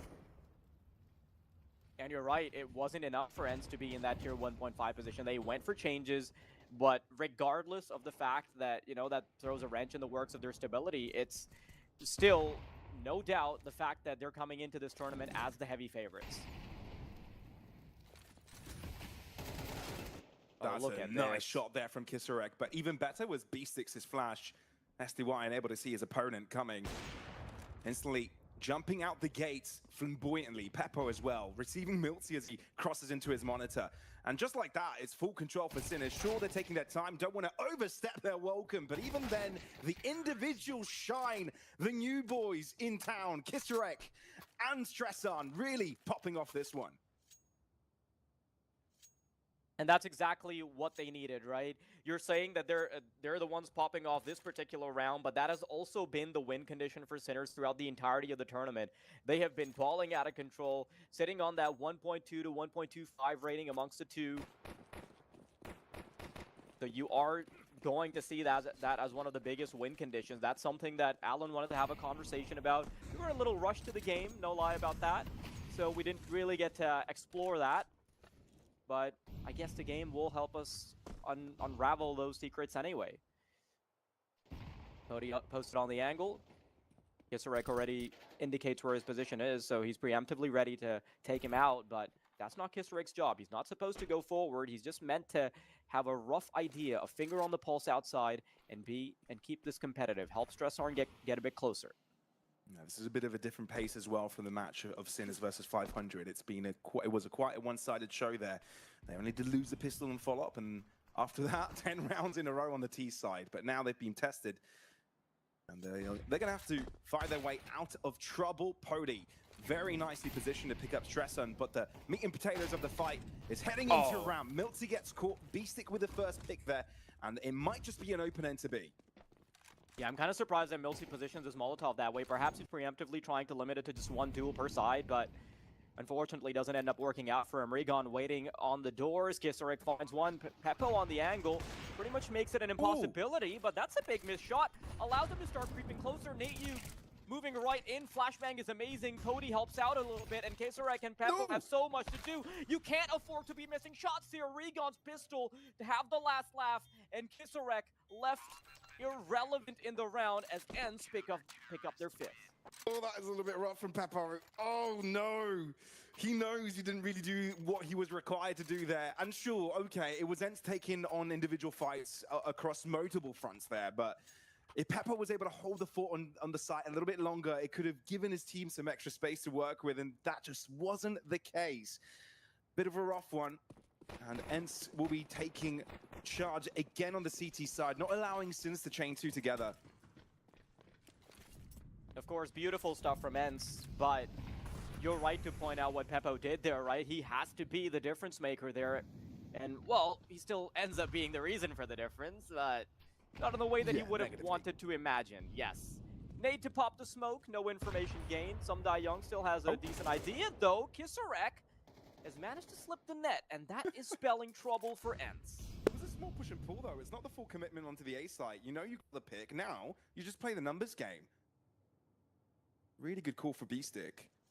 Don't you really want to get ahead of yourself, especially with the stack-up events as well. You've got a couple players on that high level. You've got Nate you onto the back line of this site. If you went into A, you could have possibly put yourself into a trap position, but now, you're giving you time to explore a little more. Of course, it is the newest gun again that is responsible for the opener. Pody doesn't spot that on the tippity edge of his screen. And it's a 2v5 as Milty is looking to walk the plank in just a moment. Had spotted, headshot found by Shock, and that is a round that is pretty much over. Nate, you in the back of the site, still wants to be problematic, waiting. Tries to run in. Oh my god, what is Peppo doing? Glad he can recover that with a Tech 9, but it's getting a bit ridiculous now. I mean, it was a bit of a, you know, short swing. It wasn't the easiest shot to hit at that moment, Fair. but if you're Peppo, didn't know he's coming his way. And yeah, sure, he got the pick at the end, but if you're Peppo, you do want to start hitting your shots there. You want the confidence to get going your way. Thankfully, his team had his back this one as well. But yeah, it's more that individual fight with your own self, isn't it? It's that we're witnessing that there. Gets a little philosophical, Pavlos. Yeah, you going through something? Counter-Strike is an emotional game. What can I say? Are we going to have that conversation? I mean, there's a conversation to be had about why ENCE take that tactical pause, right? Their money's a little awkward. Pody had like 6,000, everybody else sitting a little above 2,000. So the reason they take that tactical pause is to just try and figure out whether or not it's worth it to go for the commitment. And I guess that's the decision they've taken. They know they can find two rifles. Some Die Young shotgun pretty much serves as a full rifle if you play it in the right spot on Nuke. Regon, unfortunately, has to take the shortest end of the stick. That's still a very pointy stick, though. It's a Desert Eagle. Yeah, I don't mind ENCE's buy at all. I just fear the snowball effect if they lose this round. Like, Sinners could just come right back into the game. Yeah, there could be a big swing here. But it's a slow pace to begin things out here for Sinners. Short exchange by Kisarek, holding onto his life by a thread, and Pody's nearby. Impending doom for Kisarek if he's not careful. And especially with the smoke subsiding, could give Pody some ground, some clearance, go for the swing. But Kisarek taking a few steps backwards as the rest of Sinners are still doing a bit of poking into ramp. I really appreciate how Kisarek's been able to navigate around outside. Like, obviously we don't have a huge sample size of the round wins that they've had against ENCE so far, but he's very consistently been able to find space and make it annoying for ENCE to deal with outside. So Even this time, with little dear. HP, he's going to do the exact same. Nate got the perfect weapon for this. Oh, But no! not ready. Pody! We're supposed to do a bit more off of that. And it's a 3v5 with Regon holding on to that Deagle. Not for long. It's just some Die Young. And unfortunately, not very relevant based on the position he's in. I'll tell you what, though, for us, the Deagle might be a pointy stick, but that AK-47, aka Kalashnikov, is quite the pointy gun. And I feel like it wins that trump card game. I appreciate that you say AK Kalashnikov, then it just becomes Kalashnikov. Kalashnikov. AK-47 Kalashnikov. No, I don't know. Sounds like the name of a very dangerous man. Like, he is double the AK-47. It's like someone called Tom Smith. True. Just, But Smith doesn't have, like, a dangerous ring. No, you it know? doesn't. James it's not Bond been associated with... The name's Bond. James Bond. All Hell, right. twice the spy. Well, a solid comeback here for Sinners. Obviously, when ENCE was capable of a bit of damage this one, but this is full economical collapse on the CT side. Ample space now for Sinners to get something running. Yeah, absolutely. Like, this is the runway that they were looking for. And honestly, with the first few starts that they had, it kind of looked a bit bleak. But when you can start to control the economy, there's a very reasonable chance, perhaps even more likely that Sinners start getting away with the advantage at some point. It's their own map pick. They seem to be getting back into their winning ways, but those win conditions have, of course, been supported largely by the fact that Kisarek and Stressarn are able to carve so much space out for their team. Keeping up that performance over and over will be a bit difficult. Yes. Ooh, You need to take a look at Shock for a moment. I love the fact that ENCE were debating and taking down Shock's position. They don't notice anyone and just leave. So they realize ramp is being taken over. Of course, it's a pistol round, and therefore you have to take some risk. But with the bomb going down and with Sinners having so much space control, this is just going to be the AK save for SDY. Oh, Pody's found himself an upgrade too. Where did that come from? How did they get 2 AKs through this round? It's only one player died. Was there one in spawn? I do not have an answer for that. Do they have like an alternative weapon for Peppo if he needed it? You're asking questions that Alan has the answers to. Okay, yeah. We'll find out on instant replay. Yeah, this is that for this round. A couple of casualties for Sinners and a couple of AK upgrades as well for the other side. But it's becoming a closer and closer score. This is the kind of nuke we wanted to see from Sinners, right? Get things going on this T side, get things running in the right direction. Don't give ENCE enough leeway to close out the game once they get into that T side. This is an incredibly important round for ENCE. Like, although Sinners are the ones that are down in terms of the grand scoreboard, this is still way more important for ENCE just to be able to keep control of their economy. You let Sinners get to 5, then they just hurry their way onto 6. They keep that momentum going. And honestly, like, just one more round and Sinners will have done enough work on that T side. Beautiful collection by Shock. Expects Miltsy to get a bit antsy towards ramp. Or lobby, rather. And it's a 5v4 on the outset. It's a good hold for Shock as well, right? Because Peppo would have been a dead man in that situation. If he would have allowed Mitzi to cross Kisarek. Oh no. There he is again. Like, outside has been his domain. He's just vibing. Making that ground his own. Comfortable as ever. Barrel spotted, so Regon might get sprayed upon. Peppo, there's a bit of an answer there, but not just enough. ENCE relying on a single player, and I feel like it's all over, especially when you're giving away all that ground control. SDY's going to have to run away. 2 rounds consecutive where he's hugging that AK to the end of the round. And unfortunately, these are the conditions that we were scared of, right? For Sinners to not only get the equalizer, but then do it in a position where they can just completely clean strike their way onto a 6th round. Sinners have done enough on the T side. And now they're playing for those bonus rounds. They know that when they head on and slip into the blue uniform, they'll have a much better stronghold of the game. And this might be exactly why they picked into Nuke first, their ability to maintain composure. Now, of course, that composure hasn't been tested before, because this is one of the farthest within this tournament that any team has gotten against them. 5 rounds for ENCE, right? Like their previous games against 500 and Alliance were 4 rounds and 1 round respectively. Sure, so yeah. this is still a very strong showing from ENCE from based on the sample size we've got. But I do want to see if ENCE can match their freak and keep good things coming. Yeah, I think it's going to have to wait a little bit. Sure, we've seen a few flamboyant rounds with lesser buys on the tournament so far. But it feels like Sinners are being diligent enough for that to be a non-issue. Again, 1 minute and 15 seconds remaining, so anything possible, but diligence done. And no stone left unturned. Surek only now pulling the trigger on prompting that secret push, making ENCE answer back, see if they'll cause any rotations off the back of that presence. And it looks like Regon is responding, so making the upper level a little bit more fragile.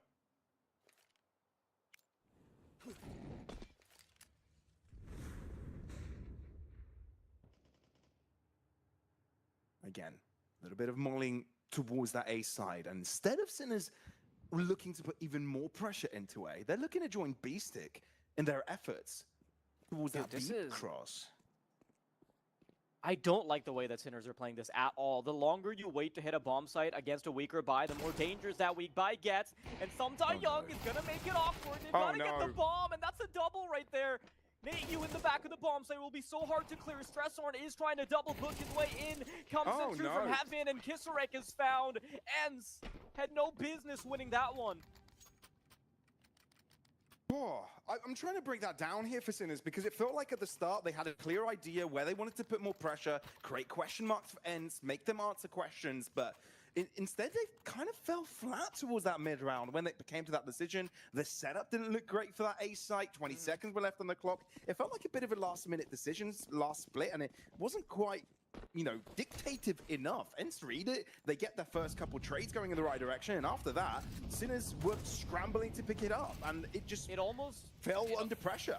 Yeah, it almost felt like with infinite options available against a slightly weaker buy, they just fell into analysis paralysis, and they end up doing nothing at all, right? Yeah, the good old, it hurt itself in confusion. But we were playing Counter-Strike, not Pokemon. Close enough.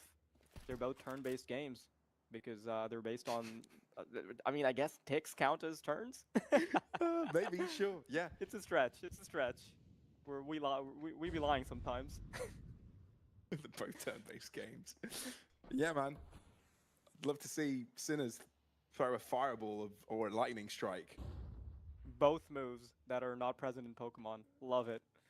Isn't lightning strike a move? No. It's thunder and a thunder shock and thunderbolt. We've got three. Right. Damn. There's light that burns the sky. I haven't played but that's Pokemon in a while, move. dude.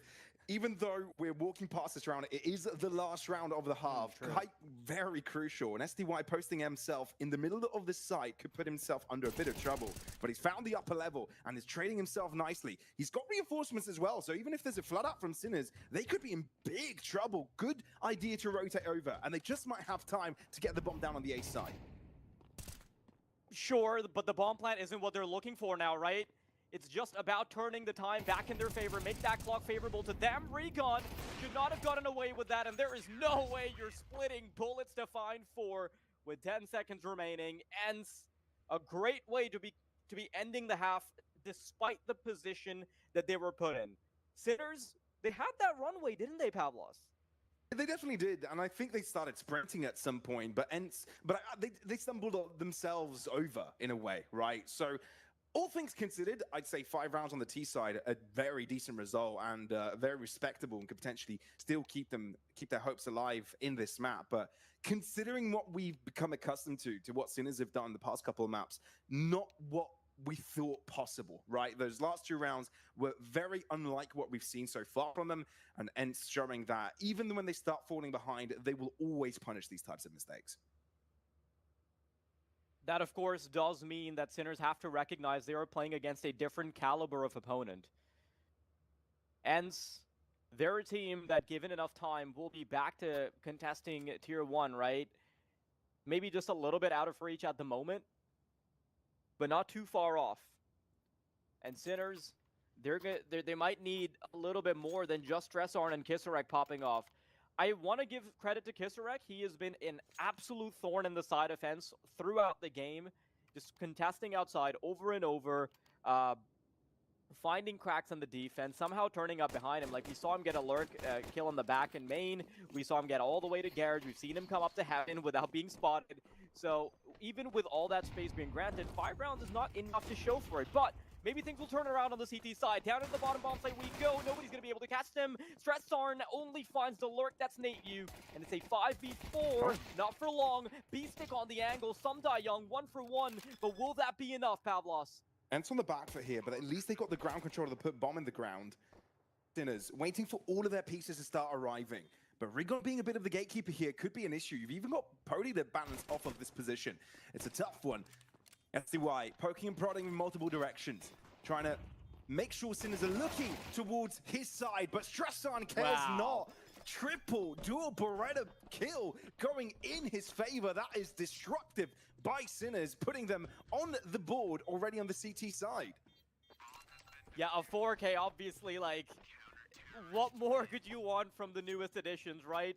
He's the one that breaks down that vent push by finding the final player that sticks around in the doors to make it difficult to rotate, right? Allows them to have much faster track into the B site, and then on the return, just 3 heads found within 1 magazine. So, an outstanding way to be kicking off the CT side, and now that they're on the advantageous side, all they have to do is keep resting on their laurels, build on top of the advantage that they've already found. But that's not going to happen before ENCE are able to provide some resistance. Look at this. You've got a Scout, you've got a MAC-10, but it's also furnished with a Galil and an AK-47 thrown in there. Yeah, not too bad of a second round here for ENCE, unlike the previous half. This time, damage and a bomb plant attributed to the T-side team. And a lot of presence taken up outside. Knowing that AK is likely going to be the strongest out of all on the server at this moment in time, B-Stick is able to trade a pick. And the AK collected yet again. That's a good shot down there from Kisarek. As soon as the smoke fades, NateView gets caught, and little by little, ENCE losing players. The remaining 3 grouped up together, a ball of death created. But Sinners, I feel like they're well equipped. Both sides of the map, you've got a feeler out for B-Stick on the lower end, but as long as pressure is exerted onto the A site, 3 players available to deal with it, but you only need shock. Beauty of a double kill to close out this round. A flawless round by Sinners. And this is where the going gets tough for ENCE. They've been able to provide resistance before, right? Towards the end of the first half, when they looked like they were going to crumble, they didn't. They were able to hold on. But I do appreciate that Sinners, even when things go south, even when they're able to shoot themselves in the foot, that's not... It doesn't wrap up their game at all. Right back to winning ways, perhaps. Just pistols to get past this time. And ENCE know that they're against a very formidable opponent. Gotta contest outside, just trying to throw these pistols at the wall and see what clicks. What clicks, what sticks. Whatever floats their boat, really. Do you have any more euphemisms? Not really. Not really for ours. I think yours are more than enough. A little too much at times. Yeah, sometimes it gets overbearing. But it's alright. We love I it. thought you'd say that about me. You know, I feel like a love-hate relationship is one of the healthiest ones. So, B-Stick, Kisarek cleaning up. This is so damn clean. So back-to-back rounds where Sinners don't lose any of their players. That's so damn important for their economy.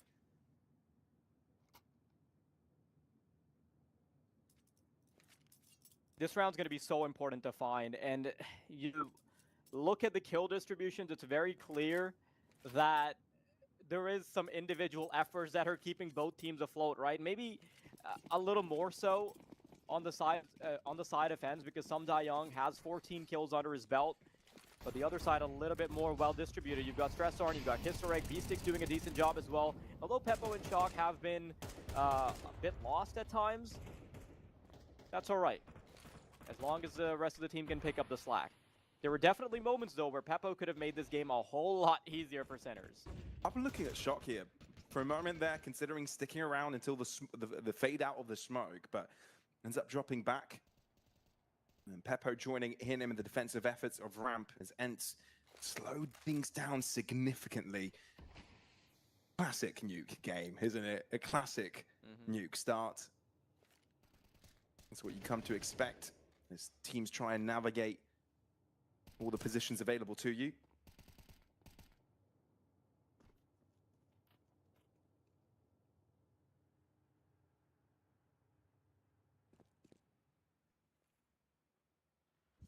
It does seem, though, slowly but surely, it could be a ramp crutch.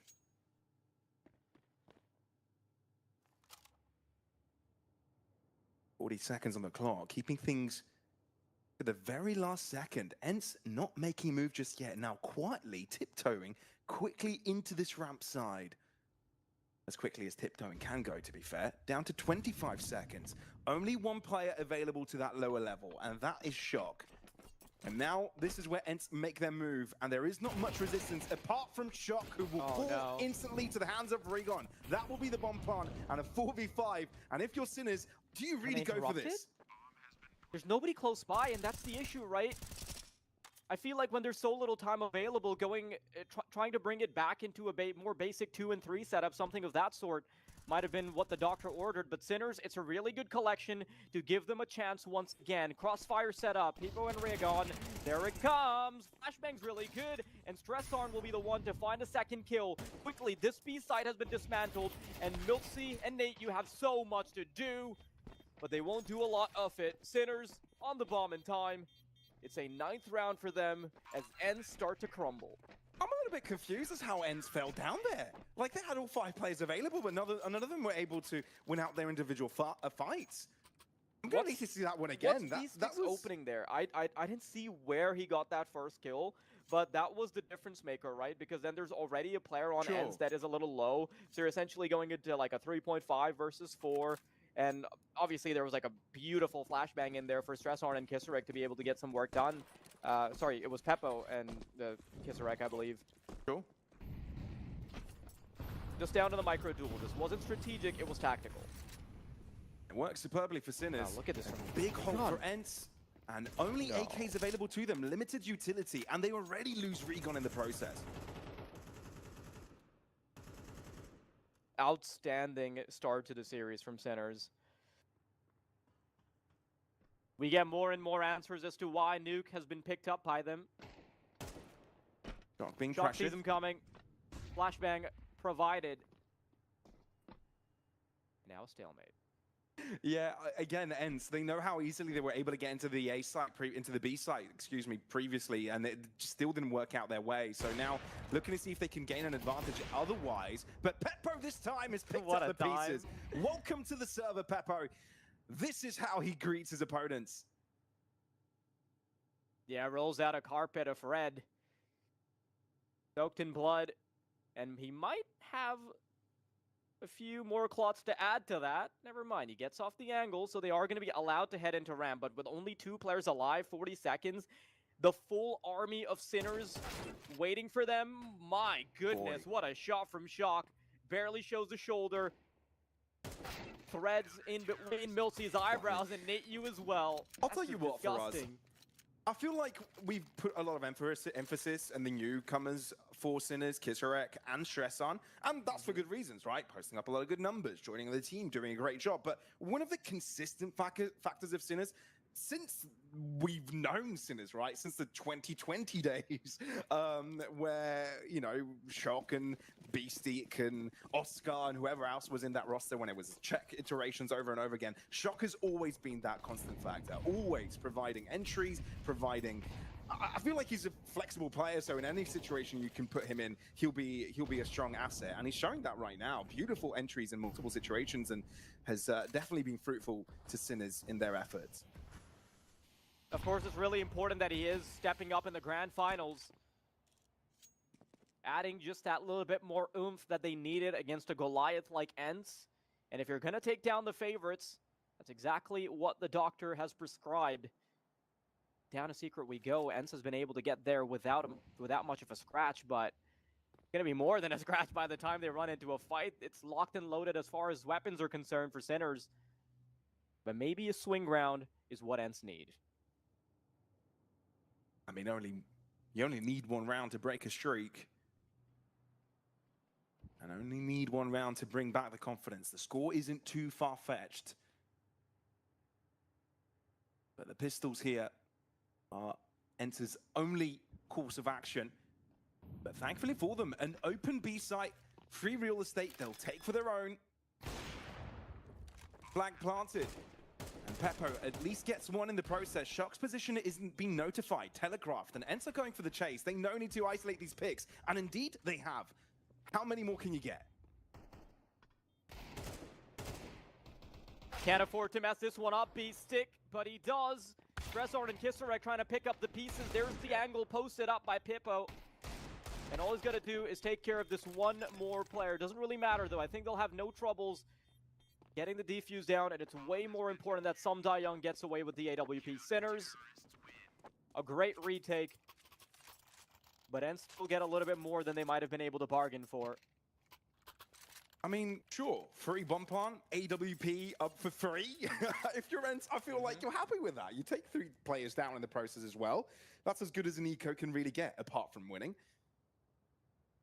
So, the thing that ENCE aren't going to be happy with is the fact that the player who started off in a very flashy manner, Miltsy on the pistol round, right, got a double, has only then added 2 more kills to the tally in 16 more rounds.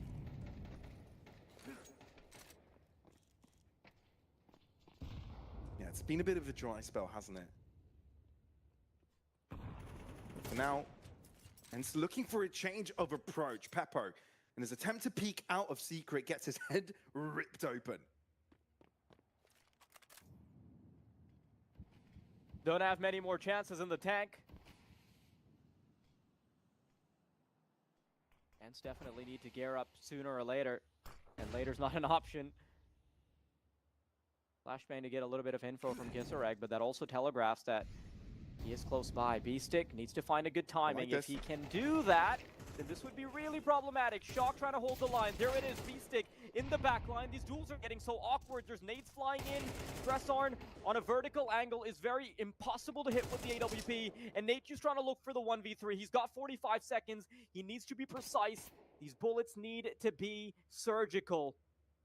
2 heads to look for, but Stressarn already going for the full wraparound now.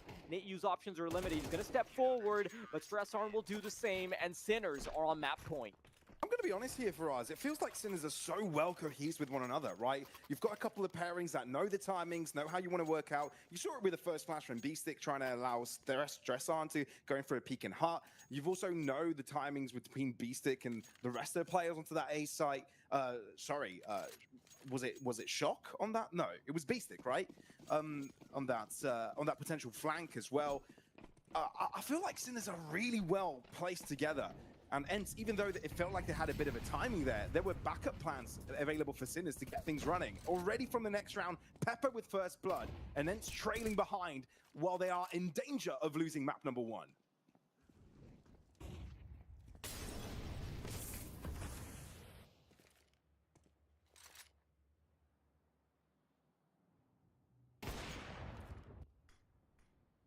Make it 2.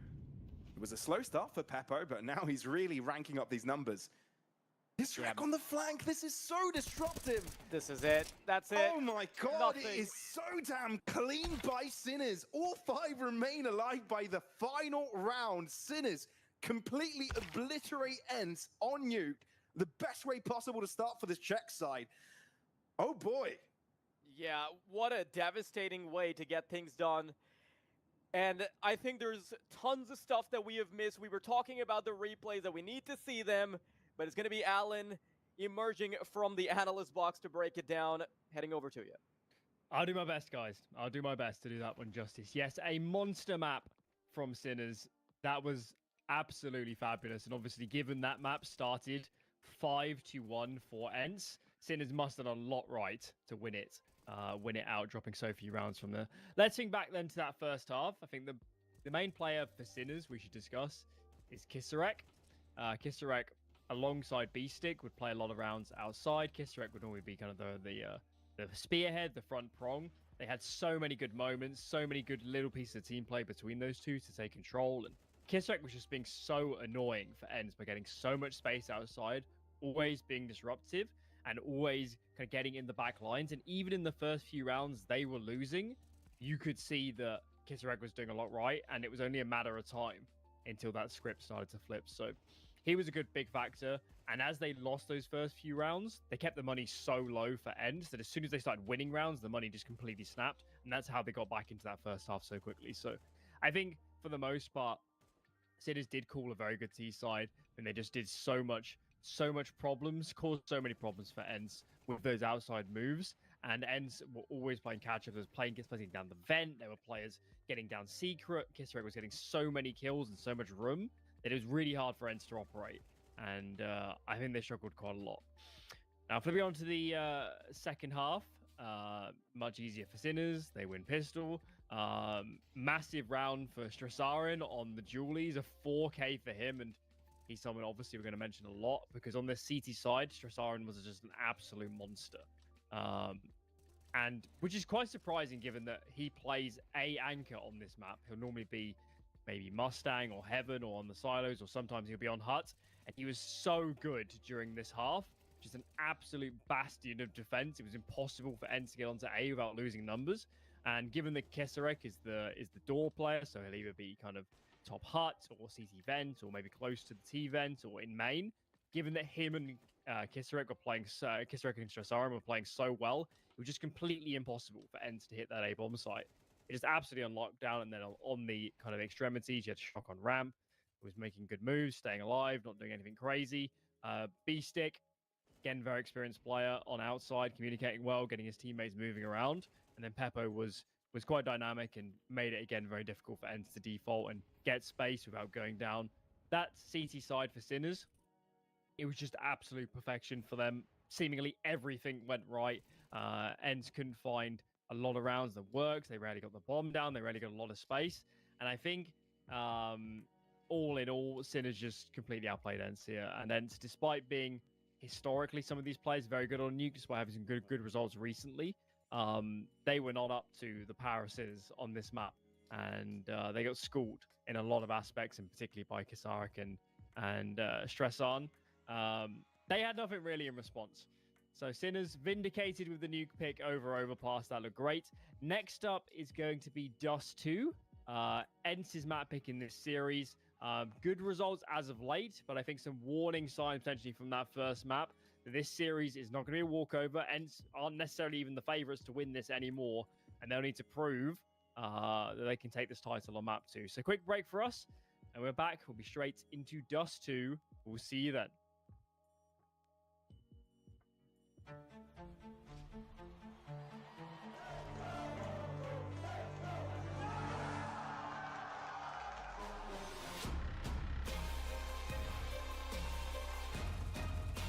He's going to force the kill in the last second. Right through the smoke.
Welcome back. It's Dust 2 time here in the grand finals between ENCE and Sinners. Nuke dispatched quickly by Sinners. I questioned a little bit the map pick, but they proved me wrong, and they look damn good. Next up, guys, though, is Dust 2. ENCE might have looked down and out, but we know Dust 2 is very good for them. 5 win streaks and big teams they've beaten on this map as well. Are we nervous or not about whether this series is still going to go 3 maps? Ooh, I still feel that this is going to be a 3-mapper. As of who's going to win it, I still don't know. Obviously, we saw some very strong individual fighting coming out from the Sinner squad, so I still don't feel this is going to be a walkover or an easy matchup for ENCE by all means. But again, like you said, strong results against some good teams. ENCE are no slouch.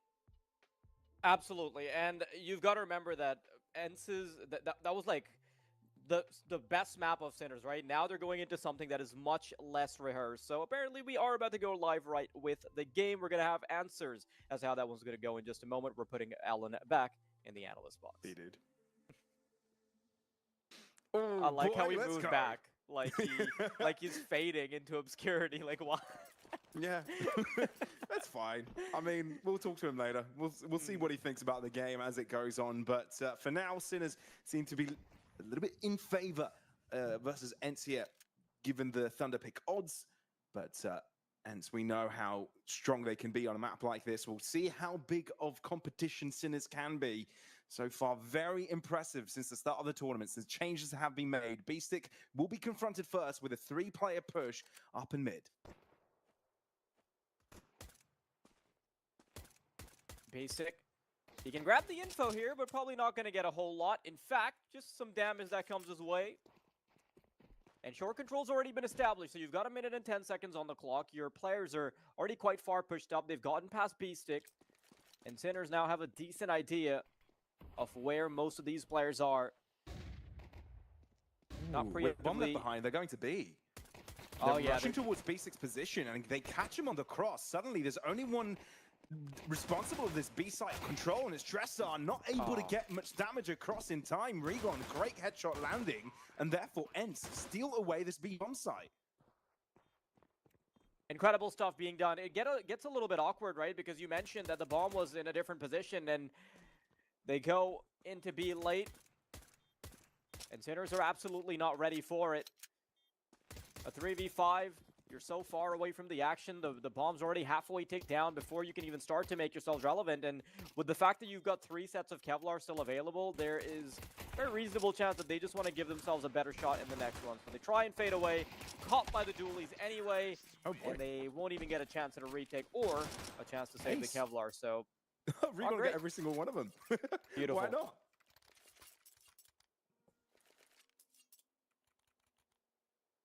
But that's the type of mind games I feel like we'll be seeing throughout the day here for us, right? ENCE are really good with showing basically the same picture round after round. Of course, there are a couple setups there available for them, but what they will tend to go to is what Sinners need to be asking themselves, right? Because were very much masking a potential catwalk cross.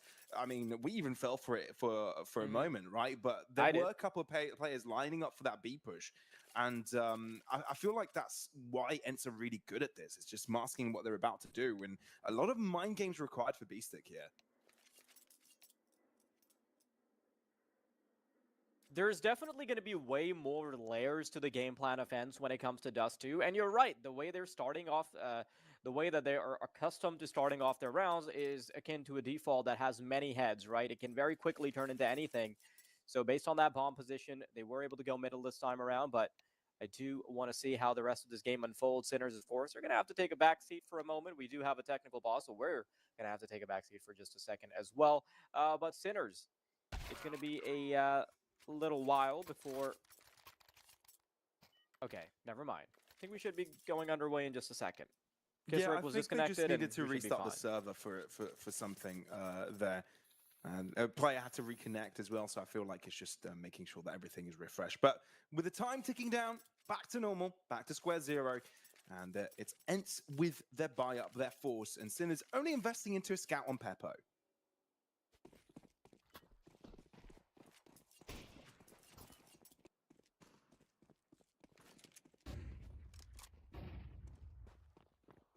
ENCE Ooh. very quickly wanting to make an A-long play, and with the way Sinners are positioned, this is probably guaranteeing the Clash? most amount of damage. Yep, here it is. That is the clash right there. Regon with a double, and very quickly the rest are going to enrich themselves as well. So I've got ENCE sitting on 2, and it's a great start to be having. But I do want to remind you, Nuke was also a great start.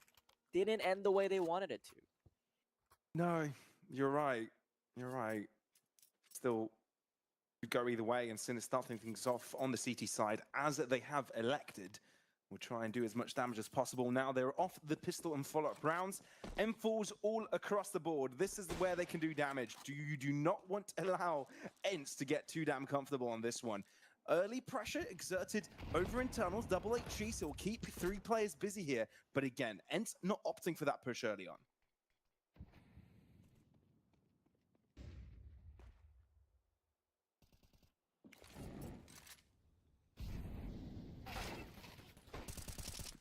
Oh, Sure. wow. Okay.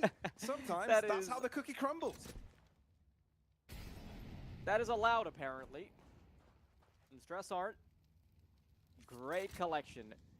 What a way to be bringing yourselves back on the board. If they can see this round through. And starting to cook something up towards this short side. You still have Nate Yu making sure that he can be that second prong that can be a nuisance on either middle or B. But soon enough, they are going to have to bring their numbers together. They are playing 5v4. And I fear that this might be a little too telegraphed. Sinners have generally been positioning their long player a little far forward, so he's not able to help out early. But as soon as this utility comes in, he's going to be double booking it here as well.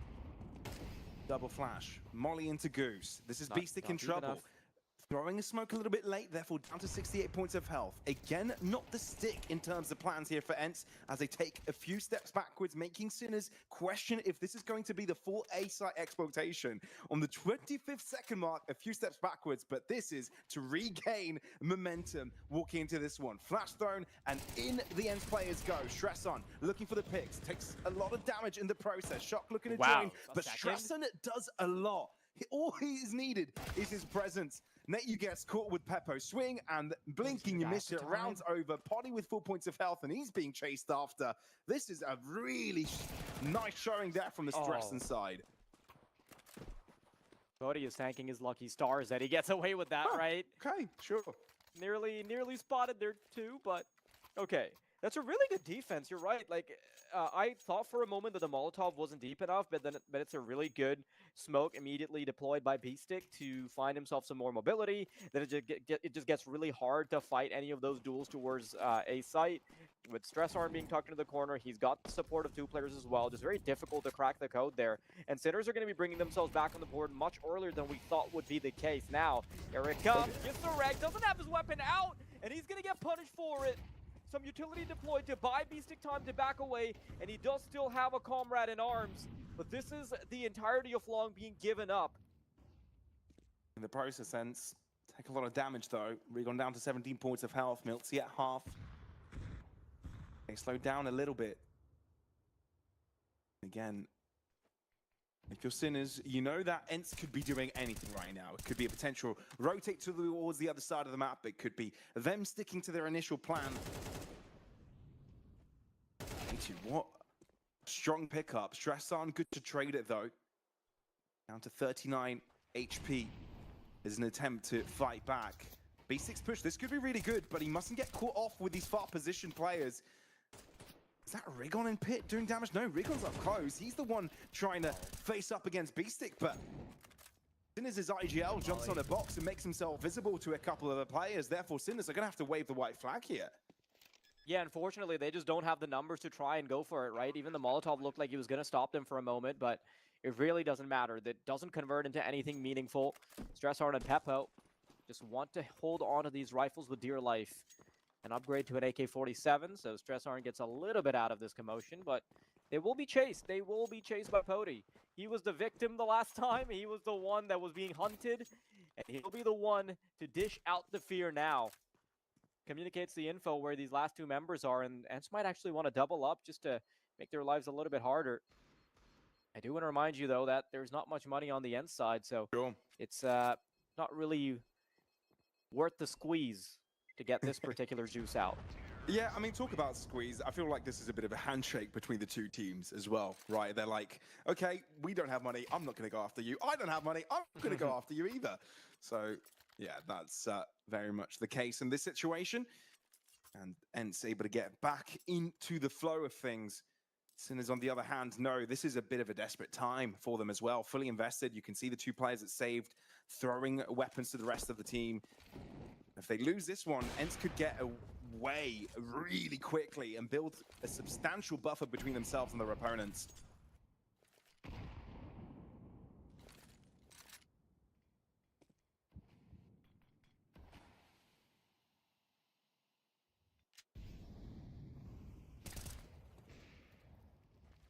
Oh no. Unsure if Peppo was spotted at all, as the flowing smoke could have moved and revealed the pixel. Either way, first blood goes to ENCE. And now weakening the center of the map will allow them to potentially split the map in two, looking to isolate the A-site player, while Beastic cannot afford to take long distances, therefore holds down doors on that long position. And ENCE crossing slowly but surely. They haven't made a sound. Kisturek doesn't know how close they can be, but still ready to take on the fight. Reposition and now throws in a flash to try and assist himself. Molly in the corner goes for the swing, but ENCE are there to receive him. Beastic doesn't win his own fight, therefore everyone on this side of the map is out. Yeah, it was a very desperate effort there to toss out the flash just to slow them down, and it did an okay job at doing that, but really there's no end result of that one. There's no one close enough to actually help you out there. Stressarn in shock, back to trying to save this weaponry. Unfortunately for them this time, ENCE just have a little bit more fatness to their wallet, so they should... I don't know though, I think it's just not a very favorable duel to be going for the sake of getting a couple of weapons out of their hands, so it's all right. Sinners, it also kind of puts Sinners in an awkward spot now, because now they have to think about how they want to buy around this, right? I think Stressarn and Chalk with the money they're gonna get from this, they should be able to drop over a couple of rifles, but it does leave them a bit dry as far as utility is concerned.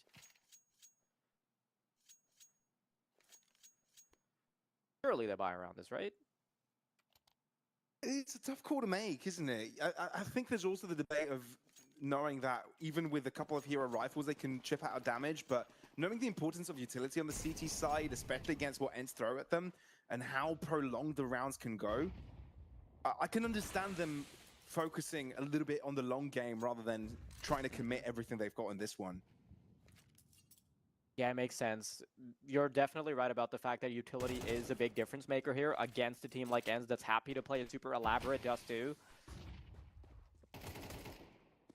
Gonna double down on trying to take that long fight though. Beastic and Stressarn, quick to find the fight. Now you've got 3 rifles available to you, and if you choose to walk into that A site, ENCE could be under a bit of trouble. Sure, they've got plenty of facilities to take it on and plenty of utility. Beastic trying to go for an aggressive maneuver. Poddy able to read it on time. Nice quick scope. But that's info. Stressarn gets a 1v1 here. That's a big one to be finding. And he's not going to stick around to fight Poddy just yet. No, instead, he's going to go towards CT. But there is another duel coming his way. Some Da Young will be responsible for a fight here. And Peppo just trying to keep a finger on the pulse here. Try to keep some info. But in those efforts, Poddy is going to find him. Receding into CT spawn. I don't think Sinners want any of the smoke now, unless they can get an early kill. There it is. Nate you down, and suddenly, a 2v2 is a lot better than whatever they had before. Surely you know the HP's A about site is even clear, as well. right? ENCE walking in, making it their own, and suddenly they realize no one's around to stop them. If you're Sinners here, you know you're buying up the next round anyway, so there is a likelihood Shock and Stressarn, the double S's, try and go for this. Of course they do, and Shock's already going to get into a fight. Now they know there's one player on ramp, the other's got to be on ramp. Nobody's crossed over just yet, and Stressarn needs to do the heavy lifting here. Does he go for the jumping fight? No, he gets caught by Poddy instead. That's a hairline shot to be hitting, and Shock tries to go at it, but some Da Young's waiting with a rifle. ENCE salvage what could have been dangerous.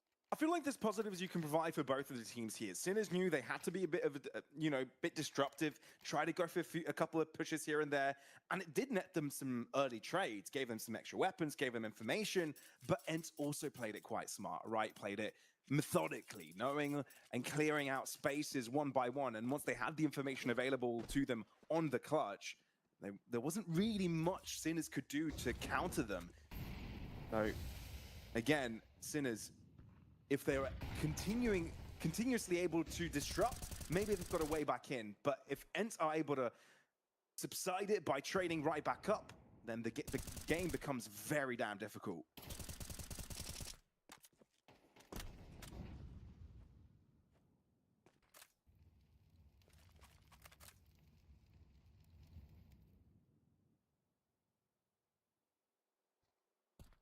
SDY knows, right? Goes for the even if he pre-swing, does- gets to reacts on time.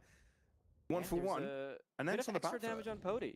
So this can become a lot more. This is one of the first few times that we've seen ENCE on the back foot. Sinners, this is reminiscent of what we saw in Nuke. A little bit of resistance from ENCE at the start, but then Sinners start coming back. Perhaps this is another recipe for the same, but Pody a little faster on the trigger than Peppo. And Long is now their domain. Do Sinners start those early rotations? I guess not. But crossing over won't be the easiest of efforts. There's a smoke. Stressarn waiting for them to cross over. Try and trace them through the smoke if they do want to go forward. Molotov makes visibility a little bit harder. Here it comes though. Stressarn already finds Regon. And even though the bomb is recovered, the timer's starting to tick down, and Nate needs to get it down soon. And Nate's going to follow suit, but doesn't find a target. 2v3, big advantage for Sinners. They're in the right position. A couple players dropping in from Catwalk, they could make this possible, but Nayu able to rip Beastic to shreds. Stressarn chooses to swing and catches Poddy on the wrong foot. Nayu, all that remains. If you're Sinners, you know where he is, but Nayu is clean. Looking for the second swing as well. A beauty of a double kill clutch. ENCE completely in control on this T side. Can't believe Nate gets away with that. The precision on the first two is absolutely surgical, right? You hear a couple of shots go off for each kill, and ENCE disallow Sinners from getting the oomph that they had on Nuke. Sick stuff. And now Sinners suddenly on the back foot once again. Thought that would be their calling. That would be the round that breaks apart from the pack. But this kerfuffle on B is definitely getting very heated. Beastic's able to find a double with a 5-7. And my, oh my, I cannot believe we have yet another round on our hands. This could be the swing that Sinners are looking for. We've had a few close ones so far, but as of this moment, ENCE have had the cake on most of the occasions. The proof in the pudding is the fact that ENCE have also been out of money, right? There's a reason why they weren't going for the hunts, and that's because Sinners has been able to keep their economy honest by having all these close engagements, close rounds where it's coming down to the last wire. And 8U's triple there is the biggest example of it, and we get to see another example in this round. Still, it's a pretty big weaponry mismatch. You've got a MAC-10 on the player that just found 2. You've got Shock on a Desert Eagle, so needs to play that right like a scout rifle. Be pristine. Find kills without issue. Problem is, Shock doesn't actually commit to either short or long. Instead, he goes exploring in tunnels, and while that gives him info, it also leaves this A site completely underdefended. I mean, you get the idea of what the mind games are there, right? Because there are rifles that could potentially be protected by ENCE. Sinners could easily go for the push and try and upgrade their weapons. So Sinners thinking that their opponents likely be in tunnels, but obviously, with the bomb being planted on the other side of the map, the relay of information is clear. The attempt is still on. Double flash available for B-Stick. Shock with less than an optimal gun available to him. Being blocked up by a molly will be the answer Sinners really needed there to just make the call to save. That's exactly what they do. The upgrade will come their way, but still ENCE building quite the lead. Yeah, and although I think the biggest highlight we saw was Nate being able to find a triple to deny Sinners getting any control, you cannot deny that Pody is the one that's consistently performing, right? He was able to dismantle the defense multiple times. We saw him get a kill through the smoke earlier. He was the one that pushed forward in long and found a kill against the opping counterpart that is Peppo, who is going 1-7 now. So there is no question about who the better sniper on the server is at the moment. He's 10-1 for us. Pody is 10-1, only died once. Yeah, and that's just his height. I can't imagine how good the kills are. Oh, man. But this time, the victor of the AWP fight is going to be Peppo. Pody put to sleep, and I feel like that was a bit of a caster's curse. Absolutely. Curse, blessing, who knows? Either way, What's a curse Milty, to one is a blessing to the other. breakout Right. in mid. Sinners under a bit of stress here as they have got pressure towards them on different directions, both tunnels. And main mid being caught out, but with stress and holding down the fort on one end allows the rest to focus to the other. And two players behind ENCE have got some thinking to do. That was such a good B defense. It doesn't get complicated at all. Stresshorn simply finds the kill, and that's it. Doesn't proceed further. Peppo, they need a little bit more than what he's already gotten in this round. There's a double from him.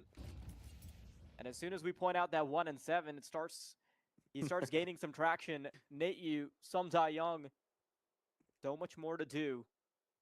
And this is Shock's responsibility now. Stresshorn held his end of the bargain. He's got to stop two coming his way. Molotov impedes their progression.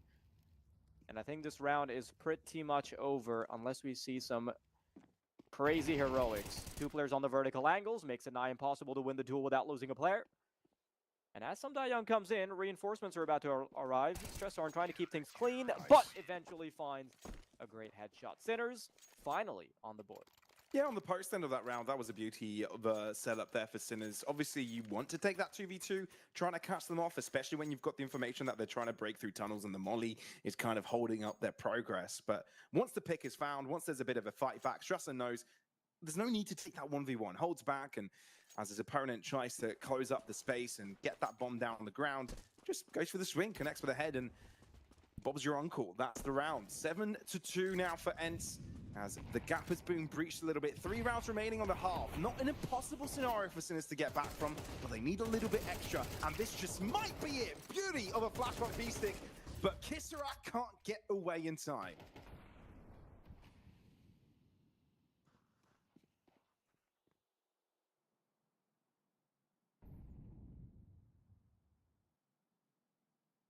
Sneaky. Now you caught. Again, Sinners, push and pull, 2 different directions, once in long, now in B.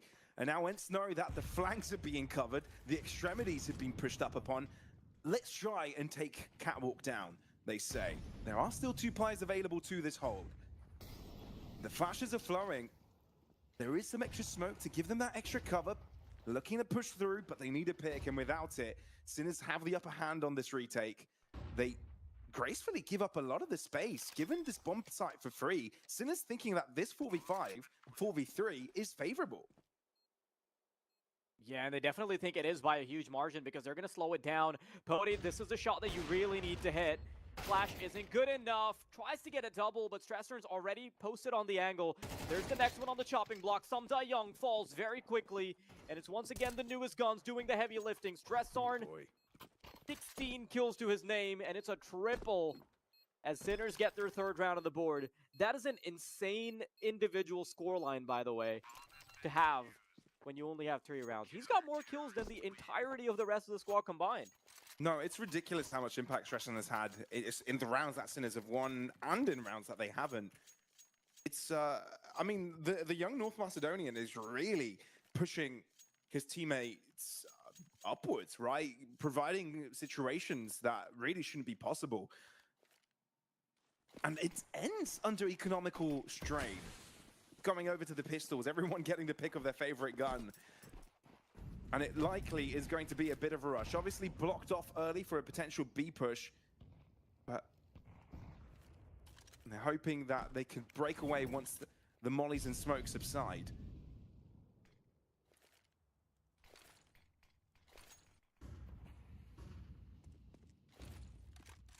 Pressure exerted by Regon Veto, and mid. this is Here such a comes good the push. nade. And I can't believe he gets so much in that position, right? Fadeaway shot with the deagle. But this is still not a round that is done and dusted. Young receives bullets into the back of his body as he's trying to get into the B site. But that is 2 weapons being recovered. Beasting and Kisarek need to do some heavy lifting. And it is the Goliath that is Pody that awaits them on the other side. Do they pick up the gauntlet that's been thrown? Oh my. I mean, money's fine. Sinners have got to go for this. 2 rounds remaining in the half, and the last one they can invest in. But Pody's found his favorite gun. He found it on the ground and now is using it for himself. Basic moves into his crosshair. Goes in for the Swag and swing, but Kisarek picks up the pieces. Now the answer is, where is the other player? SDY maneuvering in front of his opponent's screen, making it damn difficult to connect with a spray. ENCE answer back with a pistol win. This is an unforgivable round for Sinners. This could have potentially paved the way to finding 5 rounds on the CT side, and suddenly you would have a really good game on your hands. Very lackluster performance from the individuals of Sinners. It's just Stressarn that is paving the way, right? 16 kills on the rest of the team, 16 kills on Stressarn, and this time their favorite will be taking a big scratch before the round even starts.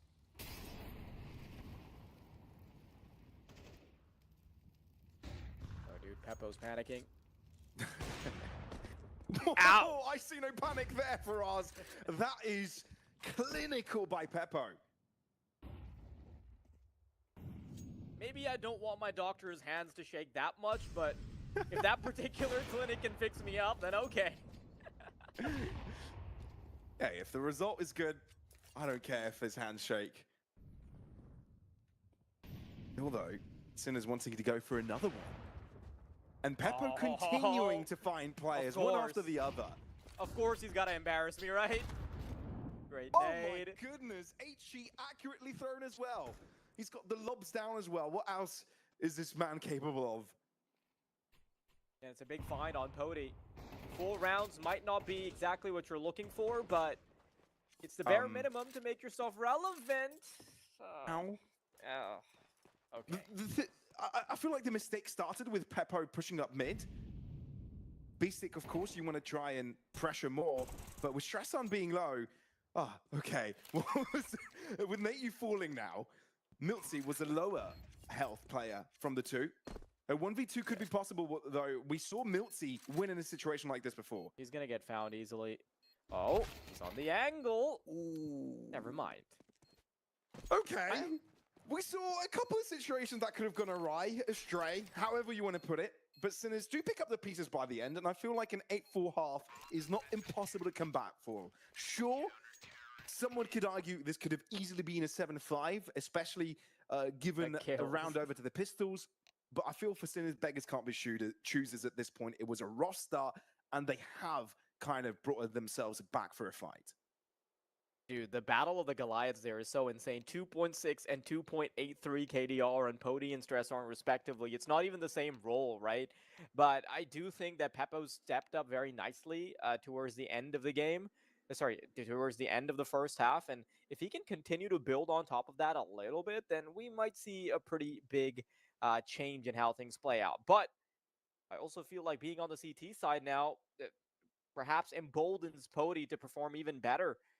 That sniper will be particularly difficult to deal with, and I'm not sure if Peppo's got what it takes when they switch that uniform. A lot to do for Sinners. ENCE just need to maintain their composure. Close this one out. I think it's a fair assumption to take that all 3 of us probably expected this to go the distance, right? Go all 3 maps. Sure.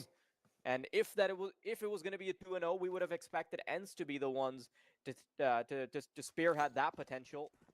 But Sinners have already made that point impossible, having already gotten 1 under their belt. Now, ENCE have to fight for 3.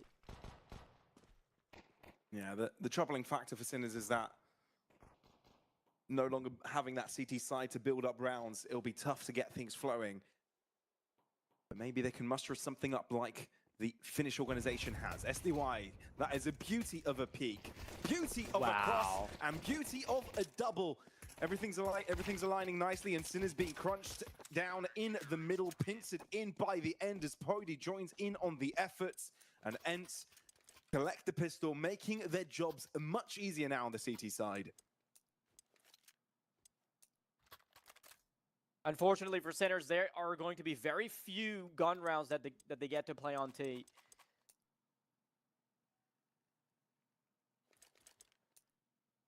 And what a great start from ENCE. Honestly, after watching what we did on Nuke, it started to look a little bleak. It did feel like Sinners would have them wrapped around their little finger, but we always knew that there was a caveat of Dust 2 coming up. Not a bad not a bad kill from Sinners at all, considering that they've only got pistols, but this is probably where it stops. Yeah, it definitely looks like it. Kisrek, the only one with a frag in this one. Oh, gets a knife kill! Okay, sure. Why not? Extra cash in pocket. This man's rich. 6.2k. Not too bad of a position to be in. So a big green is available for them on round number 3 of the half.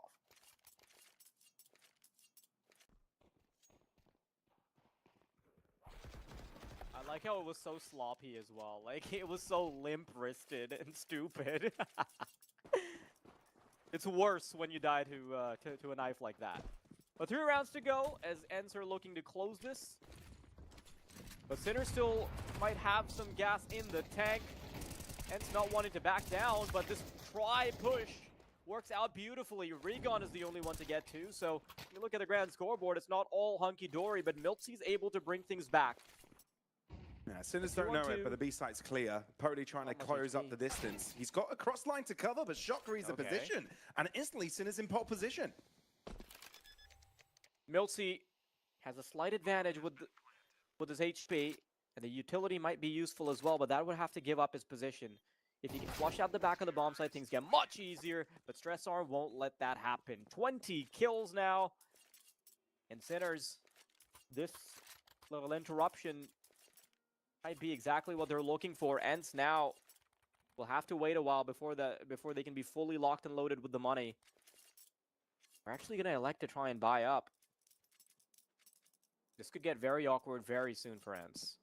It's a semi-buy, right? Because Natu and SDY haven't really invested. Okay, never mind. No. Seeing the oomph jumping into SDY's pockets. Natu keeping 1.4k available to him for the next rounds. Eppo down to 19 points of health already. Some heavy nade damage going his way. Definitely softened up enough for the SMGs to do some heavy lifting.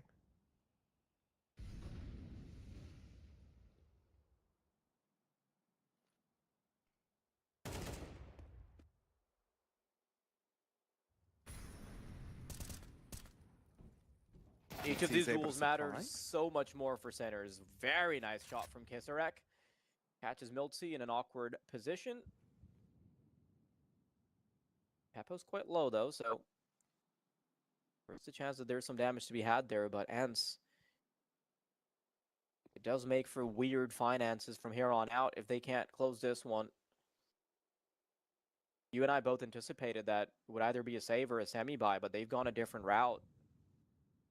Pody's AWP being brought out so soon. Small surprise. ENCE are considering for a mid breakaway. You can sense it.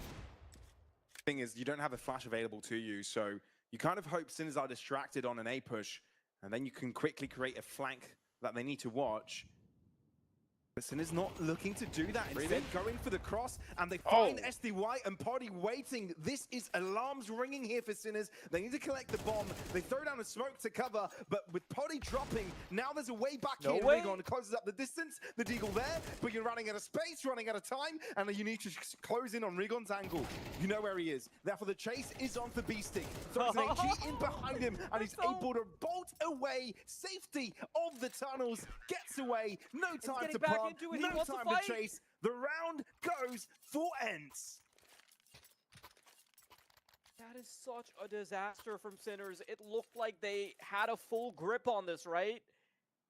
They had the opening kill. They could have very easily pivoted onto a site, just play those numbers and find it. But poking around on middle is exactly what got them caught. There's an ump waiting for them. Pody's on the angle with his AWP. I think there was a Desert Eagle in there somewhere as well. My memory eludes me. Sinners now know that whatever they throw at the wall is going to be desperate. An inch away from map point, couple away from winning out this map outright. And a stronger showing on Dust 2 than Sinners could manufacture on Nuke will be ideal to get some of that momentum flowing before map 3.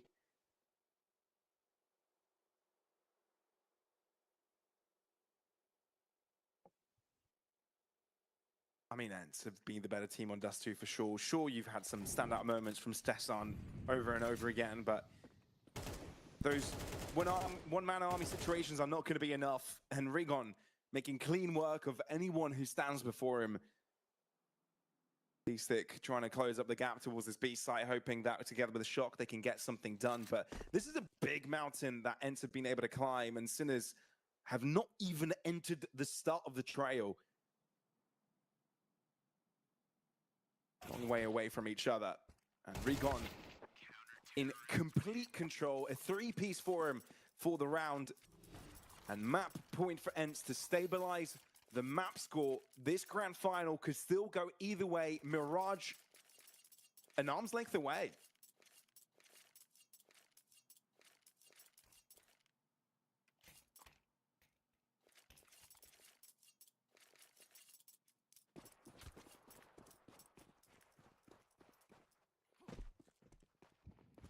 Not really sure what I would want from Sinners, but I feel like the prerequisite of making yourselves relevant in this map was winning the round against a weak buy. Beastie gets shut out, an ambitious way to try and get into short, but Nayu's already ready for this push coming in from B. Rigon just lets it loose, holds mouse 1, and there is nothing they can do against the pristine shooting of Nayu. We're going to a third map, and Sinners, they still have a lot to fight for. Well, off to Alan with this one. Let's hear his thoughts as he breaks down the action here. 13-5 was the score. Let's see what Alan has to say. Yes, indeed. Cracker of a map from ENCE. I thought they looked invigorated, much more poised, and a lot of killer instinct during that second map of the series. So let's jump back and think, I guess, first back to that first half. What were ENCE doing right? First up, Poddy. Poddy was fabulous. He had a lot of good moments, particularly at the start of that first half. They had money early, so he could warp a lot of it. And he was doing a number on Peppo. He was winning out one-on-one when those duels came up. But equally, just controlling the rotations. Of course, Dust 2 is a map where you can do that down mid. And, you know, Poddy had a lot of good moments, just making it uncomfortable for Sinners to move around the map or getting opening kills. And I thought Poddy was absolutely fabulous for a lot of that terrorist side. The other aspect I think that worked super well for ENCE was Long. Dust 2 has always been a map where Long is kind of prime real estate if the T's want it. And I thought ENCE during that first half showed a lot of different looks. It wasn't just top spawns go out long with flashes. It was, you know, delayed takes. It was pops. It was really difficult for Sinners to play against. And Kisarek had a really tough first half because the amount of times he got caught off guard by various timings of hits or various type of takes, or Sinners just seemingly never had the numbers towards Long, or when they did have the numbers long, then ENCE made a good call to go elsewhere. I thought that was really great. And then right at the tail end of that first half, ENCE won a ridiculous half-buy round in a 2v4 situation for a player lurking for a smoke in mid, and that made a huge difference. From there, second half, Sinners just had so much to do to get back in the map. They did win the first gun round, and they looked in actually fairly good stead to rack up a good number of rounds, but they got immediately reset by a full-on force buy from ENCE. Pretty painful round to watch. ENCE, despite losing the first man, stacked mid, and then from there, it turned out to be a tremendous call. They just killed everybody in mid. Rigon with the Deagle was so annoying, and Sinners actually ran out of time. So losing those two, you know, the force buy at the end and the half buy to the end of the first half, that basically doomed this map for Sinners beyond the already great play from ENCE. And I guess we should give him a shout out. Strassaren was so good on this map, even despite the scoreline, even despite the loss. He had 17 kills in a half where they got 4 rounds in the first half and was so far ahead of his teammates. It's almost unbelievable. So Not much of this is on him, but as a team, Sinners there were outclassed. They could really get in the map, and when they did, the economy just fell away from them because they were losing to lesser buys, and that made it so tough to win this map. Either way, that's Dust 2 done and dusted. Up next is Mirage to decide this grand final. Quick break, and we're back. We'll see who will be the champions on Mirage. Don't go anywhere.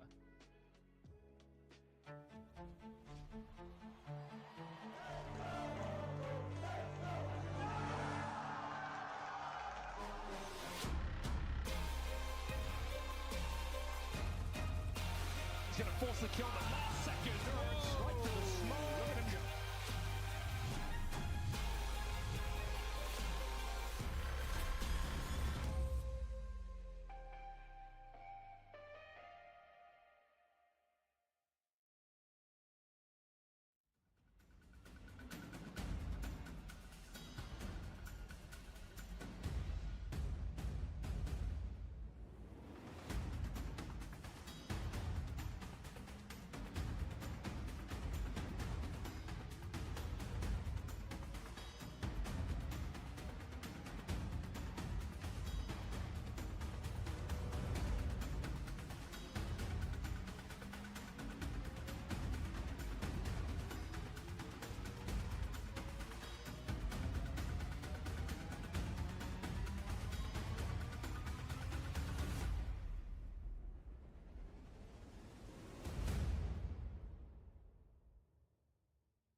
Mirage then to decide this series. It's been pretty heavy winners, I guess, on the respective map picks so far. New Gunaway Sinners and Dust 2 for ENCE.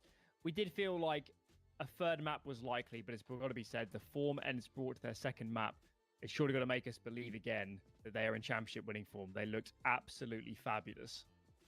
Yeah, they looked really clean, and I think I'm a little bit concerned about how Mirage could go here for Sinners, because when you look at the form they've had in this tournament so far, on Mirage has been one of the weaker ones, right? It's been where they've had a few losses, some close calls, and on ENCE, sure, they've had a couple of close matches recently, but that's also against a different caliber of teams at the same time, right? And just recently as well had a successful result on it as well, so they're moving into this one with some sort of confidence, right? So yeah, definitely concerned for Sinners here, and they need to show a little bit more cohesion to make this one work. I don't really think that they have been overwhelmingly crazy on Mirage or anything, so it's not like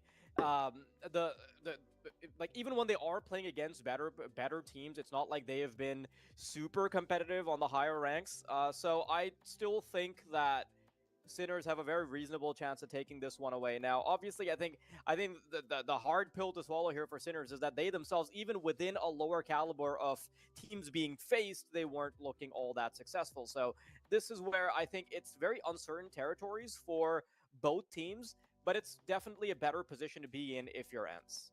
There's one man we have to mention. For Sinners, Strasan, he has over a 2 KD.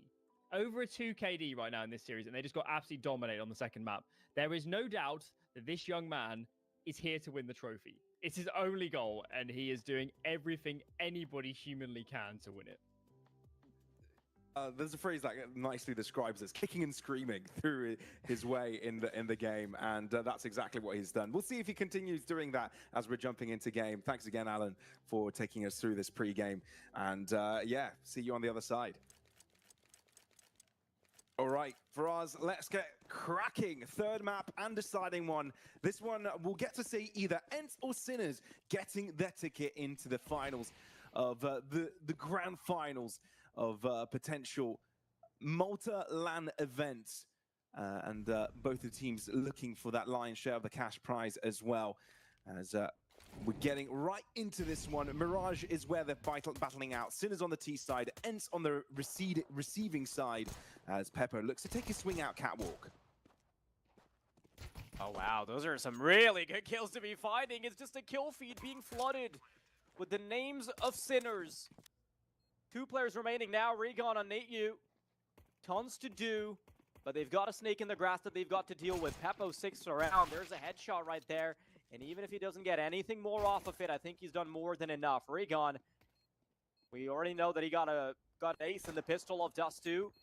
But doing it right here on a retake seems a little bit impossible. Kisarek doesn't want any of that smoke. Instead, elects to go all the way back. They preemptively get ready for him from behind. And Sinners start this one off in a masterful way. Great stuff. Yeah, that's awesome to see for sure. Shot getting a triple kill, getting things flowing in the right direction. We only saw basically Stressar and doing a lot of work in the previous map, right? And we felt like the rest of individuals needed to get themselves alive on the server. It feels like this reset, the 10-15 minute timeout they've had between these 2 maps has been enough. Kashok firing on all cylinders, getting into this one. We want to see this one become a considerably closer affair than before. Riggin looking for a mid-exploit, though. Oh, good shot by Riggin. Not sure if it's going to turn into anything more, but Sinners absolutely don't want any of that smoke. Not going to be throwing individual duels out again. Would be the best to... Uh-oh. This is... I'm worried. I'm really worried, Pavlos. This is not how you want to be starting off Mirage. Sinners still have a chance to salvage this, but the 2 kills found by Regon are huge. Yeah, it's given them an in for sure.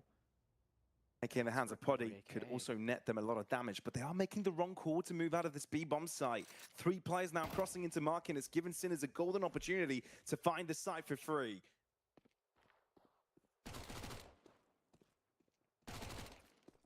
B-stick, first kill collected. Now it's all about getting the bomb down and getting into good positions.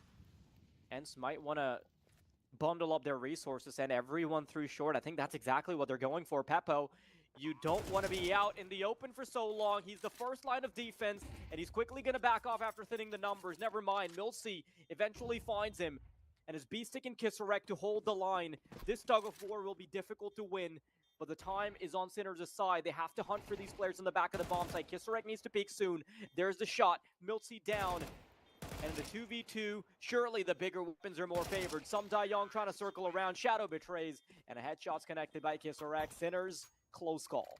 It was shocked the previous round, but this time it's Kisserek to step up. Triple kill for him, and it's his turn to shine. And again, that conversation about Sinners needing more people to rally around Stressarin, and that's exactly what is happening.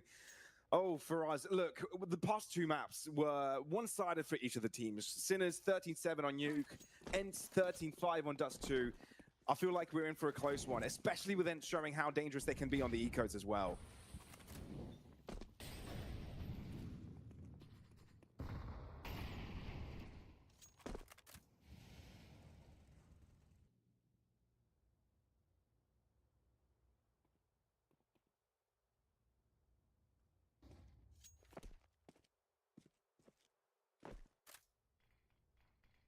Looking like a strong B-pop. You do have Rig on for reinforcements in case of a catwalk drop. Nate doing his job, jumping up and down, seeing and seeking information.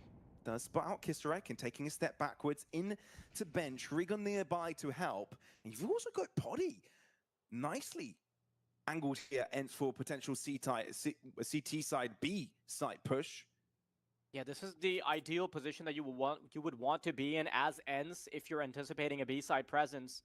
But it is going to come down to the duel. Oh, there it is. Kisserek offered something free on a silver platter, but there's still two more players to fight. Poddy in the back of the site from behind bench. It's a bit staggered in terms of the push, and that's allowing for more time for the rotations to come in. The flank will be crucial for Sinners, but that won't come in soon. Poddy starts to stop them. milC with a kill on B-Stick, and there's Poddy emerging again from the back of the site. Poddy pot shots through, and eventually everyone will crumble as ENCE find their first.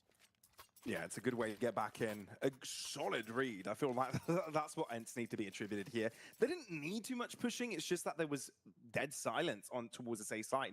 Nothing keeping the players busy there. So the fact that you get that early spot, seeing Kisserek, even though Kisserek did win that first duel, it didn't really matter. ENCE were happy to stick around, given that Sinners didn't really show anything otherwise.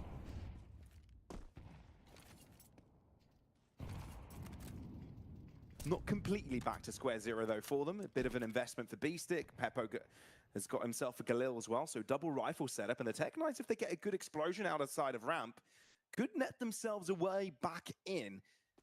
First point of contact is going to be milC, and with that smoke fading, likely to be quick contested.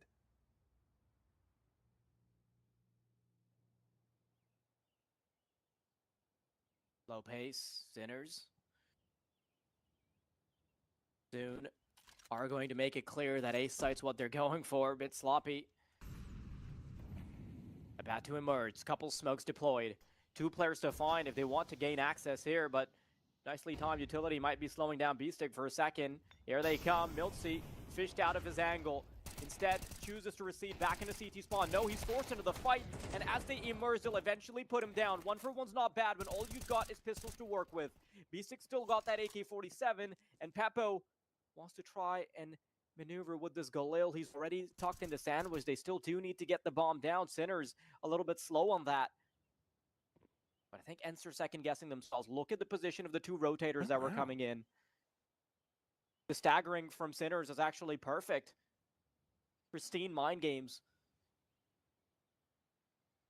But it's gone quiet again. So ENCE still have question marks in their brain. Where is this fight being taking place? Shock starting to move forward, and so is Peppo. If they're able to isolate Rig on here, it would be perfect. Problem is they waited long enough that the rotations are going to start to come back. Shock, though. Quickly, the bomb goes down, and some Young finds B-Stick. Doesn't matter. Because this progression, this pacing from Sinners has looked good. With barely any weaponry to work with, Sinners are able to gain control of A. And Nate's left out to dry. 0 kills to his name so far. At least wants to Get the ball rolling.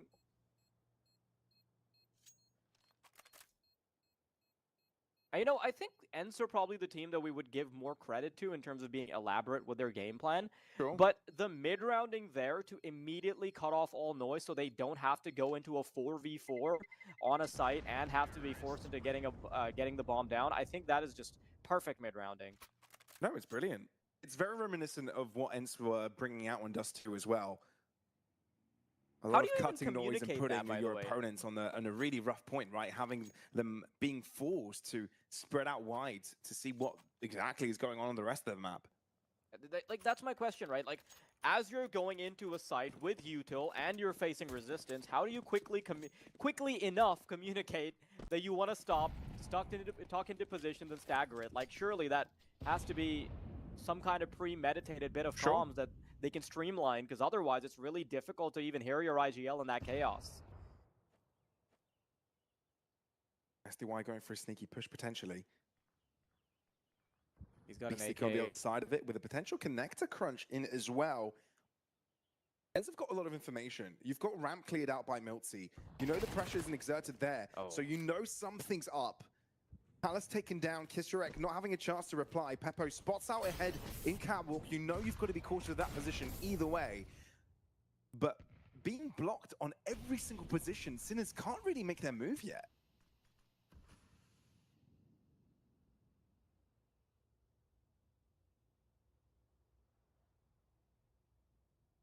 Yeah, the first point of contact falling quickly makes this very awkward for them. Trying to pivot into something else now. They had most of their players tucked over towards middle. They have Beastic in the back as well. Nate, good collection on Peppo, so the hedges for Sinners are being trimmed very quickly by ENCE here. Nice little flash. 30 seconds. Sinners nowhere close enough to a bomb site to really progress, and Sumda Young does a good job of taking down the first fight. Nate puts down Beastic. I don't think this is going to get any more complicated. Okay, Look, Stressarn. I mean, yeah, Stressarn is always going to show that he can thread a needle, even in the most stressing of situations. I guess that's why he's called Stressor N. I don't know. Maybe. It definitely feels like nothing gets to him, but still, ENCE having the strongest of setups there, knowing that if you disrupt Sinners before they even enter, it's going to make their lives a lot more difficult. So nice adaptation to see from the ENCE squad.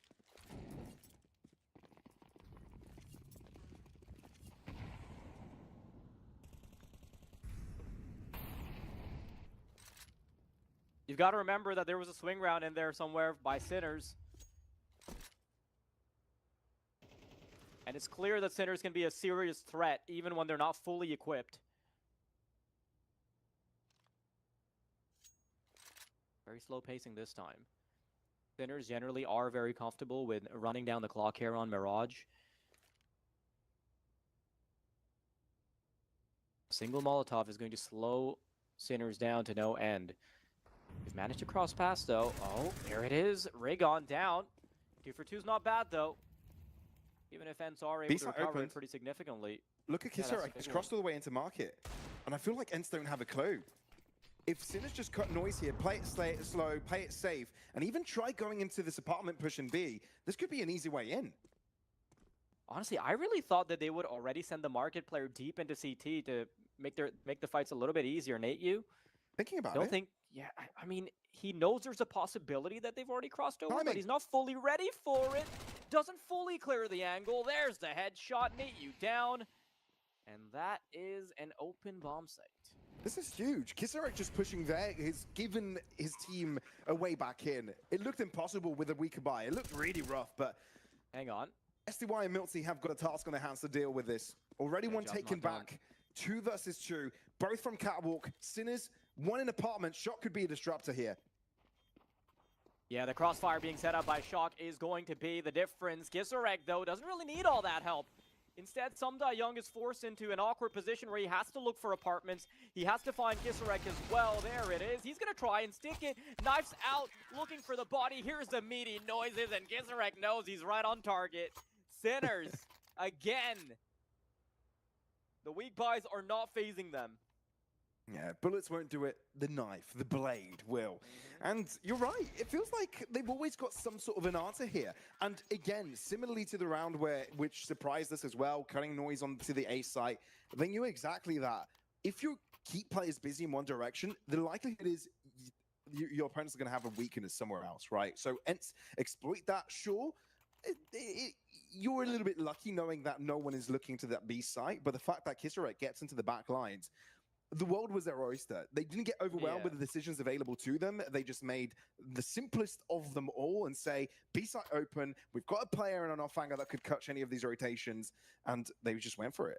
Yeah, Kisarek just ended up finding himself on the right side of percentages, right? Because the Nate Yu knew that in the back of his head somebody could have crossed over, but he kind of had a limp-wristed approach to clearing it out. He's like, okay, backside's clear, raw flea market is clear, we'll be fine. But the one angle that he doesn't check, that's where Kisarek is. So, bit of luck, bit of timing, but definitely a better play by Sinners regardless of how it goes. Now, this is where it gets a little tough, right? ENCE, they are on their last legs economically, and if they lose this one, they pretty much have to fork over the 6th round to Sinners as well. That too, on the advantageous side. Beyond that point, Sinners would essentially just be playing for bonus rounds, right? Yeah, it does feel like it. Ramp being slowly cleared up by Sinners as well. Alice blocked off for the time being as Beastic and Stressor and trying to make sure that mid is theirs, but Miltsy making sure that their attack in mid is weakened. But Kisarek takes his time to take a crossover of his own. One dig for Regan keeps himself competitive so here, low. and is able to find a double as well. That's incredible. Regan is still alive, hiding within the midst of the smoke, and Sinners trying to find him. This has brought so much time for the rest of the ENCE players to approach. This is disruptive. Milty's around, and Kisarek has got no clue what to do from here. Of course he doesn't. Like, there is no right move to be making. The snake in the grass is still yet to be found. They have no idea where Kisarek is, though, so maybe he can leverage that. Trying to waste some time. Head spotted. Does Regan know he hasn't cleared that? Sure, Regan goes down, but you've given them away the information now. And look at SDY. So hard to find the fight. Looking to get on the flank. Ooh, good read by Kisarek, but it's just not there on time, is it? Headshot connects, and just like that, ENCE are right back in their winning ways. Winning ways is a bit ambitious, but sure, yeah. That was the red carpet rolled out for Sinners to make it all the way to 6 rounds with no resistance from ENCE, right? It's Regan with his deagle that quickly throws a wrench in those particular works, but their economy was bad enough that the next round they would not have had a bye. So we suddenly go from a monstrous 6-2 scoreline for Sinners to 4-3 and more on top of it, as Sinners aren't going to have any money. Yeah, it's crazy how quickly their economy can crumble, given that ENCE have been disrupting time and time again. Sure, this resurgence did come off the back of a pistol, so it's never really been comfortable in the buy rounds for Sinners. Still anyone's game. This is a match hanging by a thread, and I feel like if you give ENCE here a meter, they'll take it a mile.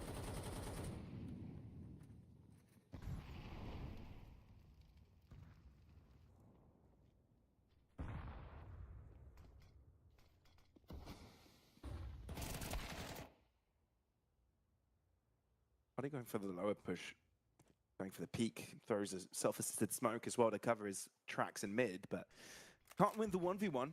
But important information, you know, 2 players busy to the lower side of mid. The B Apartments player is yet to be spotted. Bistic can't quite take care of the catwalk player. And Regan has the chance to turn around as well and disrupt the flow of Apartments. SDY keeps himself on track. And with 2 players remaining from Sinners, a lot is required of them. Heroic works, if you will. Stress on, continuing to put more pressure, but he is taken down in the process. Shock under a world of hurt. I think that's a dink through the wall as well. Has to fall down with the rest of his teammates. A lot of bodies in Apartments, and ENCE find equilibrium.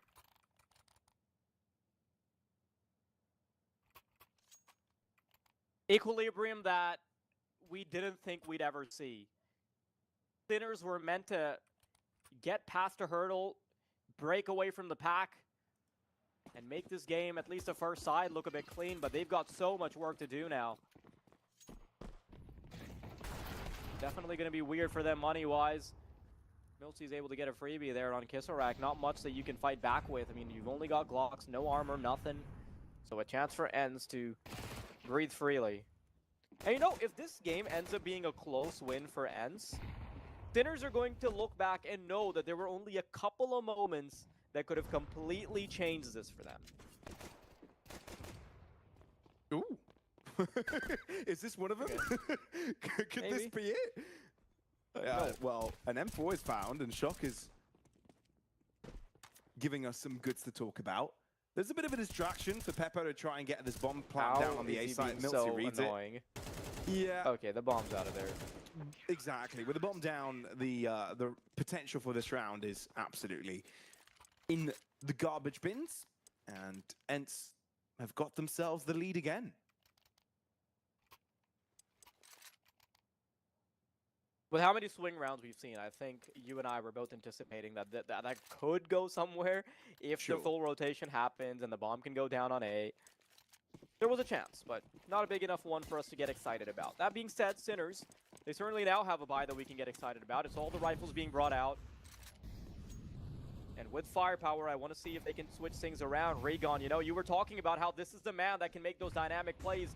He's done it a couple times before. He gets super aggressive on mid, and that is 2 bodies. No, he doesn't find the second. In the meantime, though, Miltzy makes up for that deficit by finding a kill of his own. Bressarn onto his last legs. And that individual brilliance from Raygon actually beautifully opens up the round. I don't mind this from ENCE either. They know there was a lot of impact top mid, and you want to re-clear it. Obviously, you've got the numbers, so you can afford to spend a player to go checking out, and that's exactly what SDY does. Not only is he cleared top mid, he might even choose to go through T-spawn, and that is a deadly flank in case of a Sinners push onto the A site. I wouldn't mind if ENCE let this takeover happen. The evil players in connector, make sure that mid isn't taken up, or there is a potential lower push from apartments. It's all up to Shock. There's nothing the Ram players can do without him. SDY just continues to breach that gap. Uh-oh. Shock gets one, Poddy turns around. They know to not go for this ramp push No, because they SDY can't has got expect this. everything under lock and key. Sinners, there's nothing they can do here. There's a bit of ground gathered here. They found themselves a bomb plant, but SDY just is patient enough to let them cross in front of his screens. Double kill for SDY. That's all that ENCE required. If Shock gets a double kill there, then perhaps he can scale upstairs and just sort of casually check ramp, and that would have been the difference maker, right? That would have accounted for some Young's flank, but unfortunately, a single kill found, quickly recollected by Poddy. And Sinners, they are now in a position... I mean, ENCE is now in a position that Sinners could have found themselves in without even having to try too hard. Time to add a little bit more to the basket of rounds that ENCE have already gotten. Sinners, of course, buying balls to the wall, leaving pretty much nothing in the tank. Just enough for a big meal.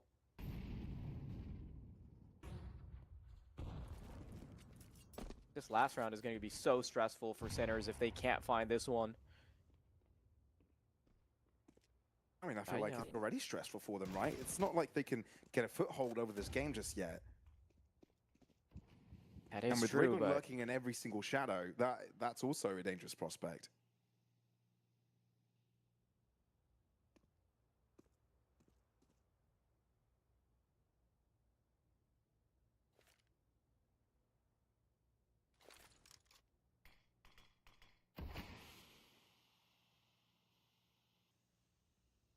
They're out in ramp. ENCE have gained that information for them.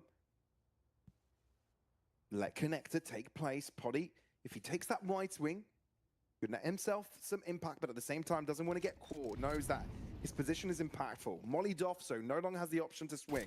Miltzy hiding away from ramp, but Why? Little know there are reinforcements. He gets 2 and still is alive to tell the tale. There's a chase Another going ramp on, that they're not but waiting that's for. when SDY swings out and shows his ground. 2 players left for Sinners, and they need to take desperate measures. Into Pody's hands they go. What am I Funneled watching? directly in his location, and Peppo cannot do a thing. He's locked in, pincered in, and nowhere to run or hide. That was some of the more sloppy CS I've seen Sinners play. Like, they have a 2v1 against a player, and I think someone damn near missed a full mag to even allow that, right? It takes forever for Milty to find the double, but he still manages to do it.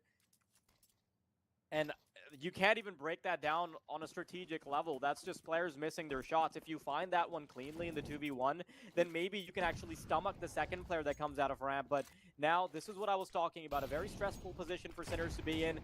Barely any utility to work with. And 5 rounds might actually be the bare minimum that they have to get to be competitive against ENCE in that second half. ENCE have definitely looked the cleanest on Mirage for sure. Shot from Milty gives the audio cue to Sinners of his location. He's the only one on this A site, so I think he's under a bit of trouble, hoping that he can get away with something. He's burnt alive. I love the fact that he's ignored as well for a bit, given the flash and the disruption. But the bomb should go down. Numbers advantage for Sinners, the best chance they can really get. 5 rounds would be still recoverable. Not what they were hoping for, but something that they will have to now deal with. There's a little gap in the smoke, and Rigon, rather Nate, has found a double through it. Somehow they're coming right back onto the site. How are they losing this advantage? Kissarek's gonna fall, and it's the Deagle to clear out Peppo as well. Beautiful digs there by Pody, and I cannot believe Sinners are gonna fumble that one. 8-4 as ENCE are looking to close it out soon. It's ridiculously clean by ENCE. I mean, poor, it's so damn smooth from him. And sure, I feel like the difficult part for Sinners there is that once they take that side control, they don't really have much utility left, right? They spend that extra smoke trying to block off connector and jungle, but you can't really hold down stairs. And once the upper elevation is available to you, so many more angles are unlocked, so many situations where Sinners are a bit unfavorable. And you don't really have the time to fall back to positions like ramp, right? So you can't really create any crossfire opportunities. So yeah, I feel like Sinners were sort of in a bad situation to begin with in that one and relied on the individual, basically, mechanics to get themselves out of trouble. But that wasn't the case. The individuals from ENCE are also pretty damn spicy. So 8-4 being the score at the end of the half. Definitely where ENCE want to be if they want to get this title in their names. A step in the right trajectory coming off the player break, coming off the changes they made.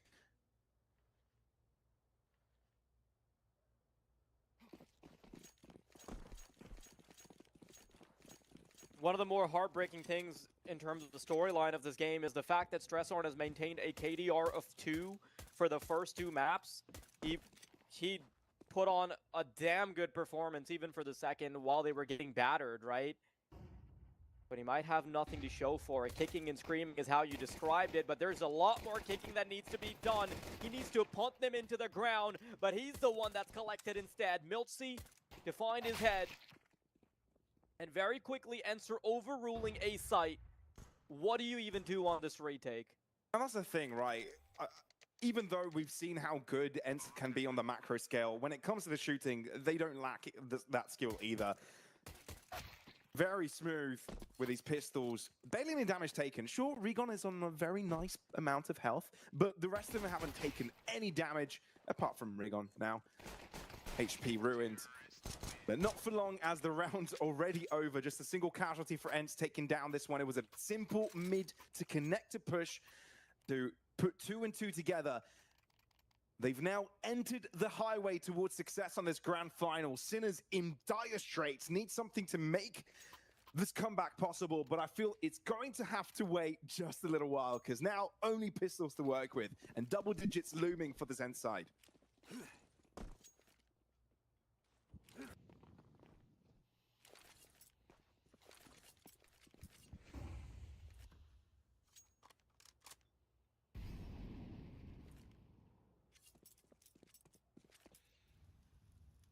This essentially works as a chance for Sinners to clear the air as well, just within their comms, try and talk about some things, as they know that this is a round they're pretty much guaranteed to fork over.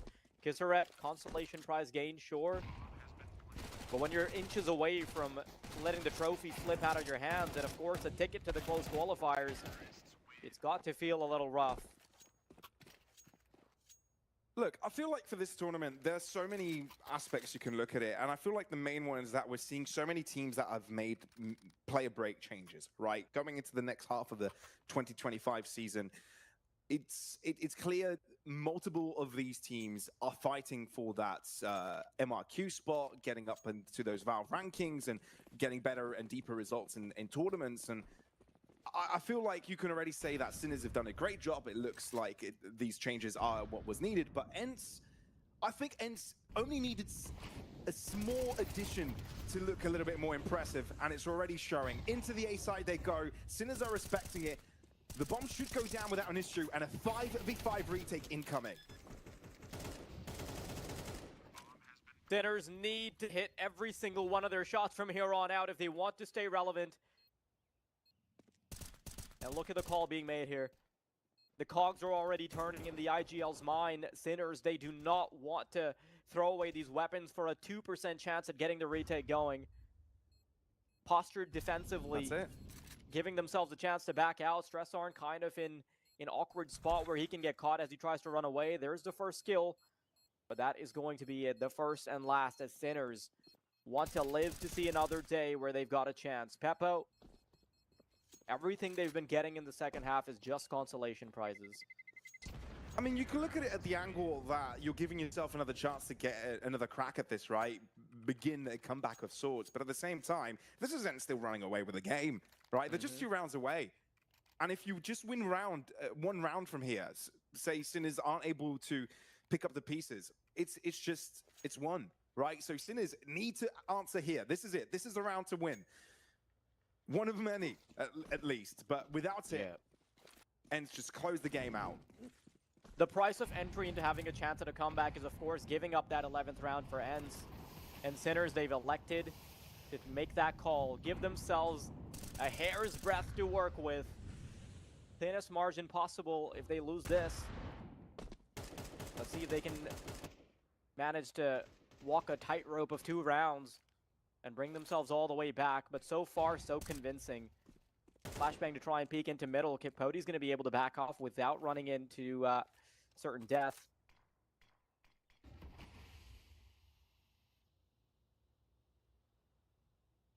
It's interesting how NetU is also holding very far back in the T-spawn, considering that Sinners might opt to go for a little bit of a push and pull, either in Palace or ramp in a situation like this.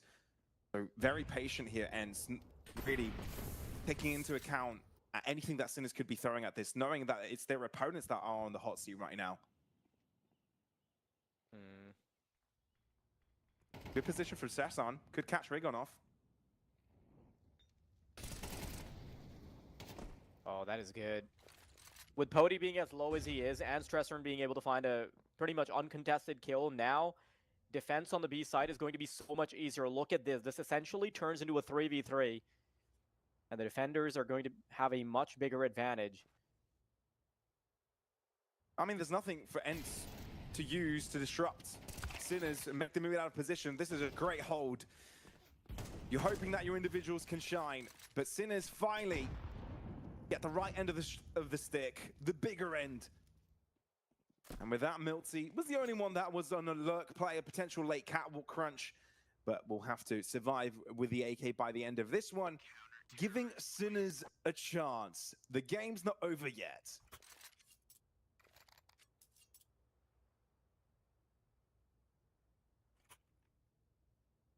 It has to be about consistently disrupting the money for ENCE, putting them in an awkward spot, trying to build yourself a bit of a ramp. And honestly, this is where Peppo really needs to be stepping up. Like, you've got your ideal weapon, you've got the young guns, Stressarn and Kisarek, basically doing most of the ass-kicking, right? So now the Opper needs to be contesting something as well. Cody's had his moments where he's shined in the previous games, but Peppo needs to recreate that on his side of the pond. This is going to be a quick pop. Nachu, first blood, Beastick, no time to react. Stress on the wrong side of things. Sure, he's got some market control, but the util can start flowing. This is a clear bomb plant, and Sinner's on a numbers disadvantage. Oh, do they punch in another ticket for a chance at a comeback? Do they pay that price of entry? I think they might be forced to. Pody takes a very big shot. No, they go for this. They've got to. Of course they do. They don't want to have a singular round margin. They're just going to throw themselves out. And no, they don't. No. Late round, in the very last moment.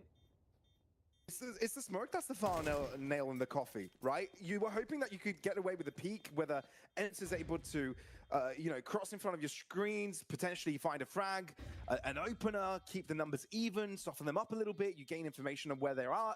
Maybe that's when you take the call, and probably why all 5 players were postured near to the site in case anything like that happens. But ENCE know better. They don't take the peak. They don't take the swing. They don't take unnecessary angles.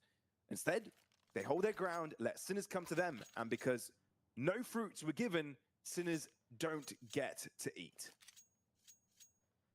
Unfortunately, what looks like is the safer game plan of going for saves and things like that might actually be more of a risk, right? Because you're not giving yourself any pop-off moments where you can swing. You've got to trust a bit more in your individuals.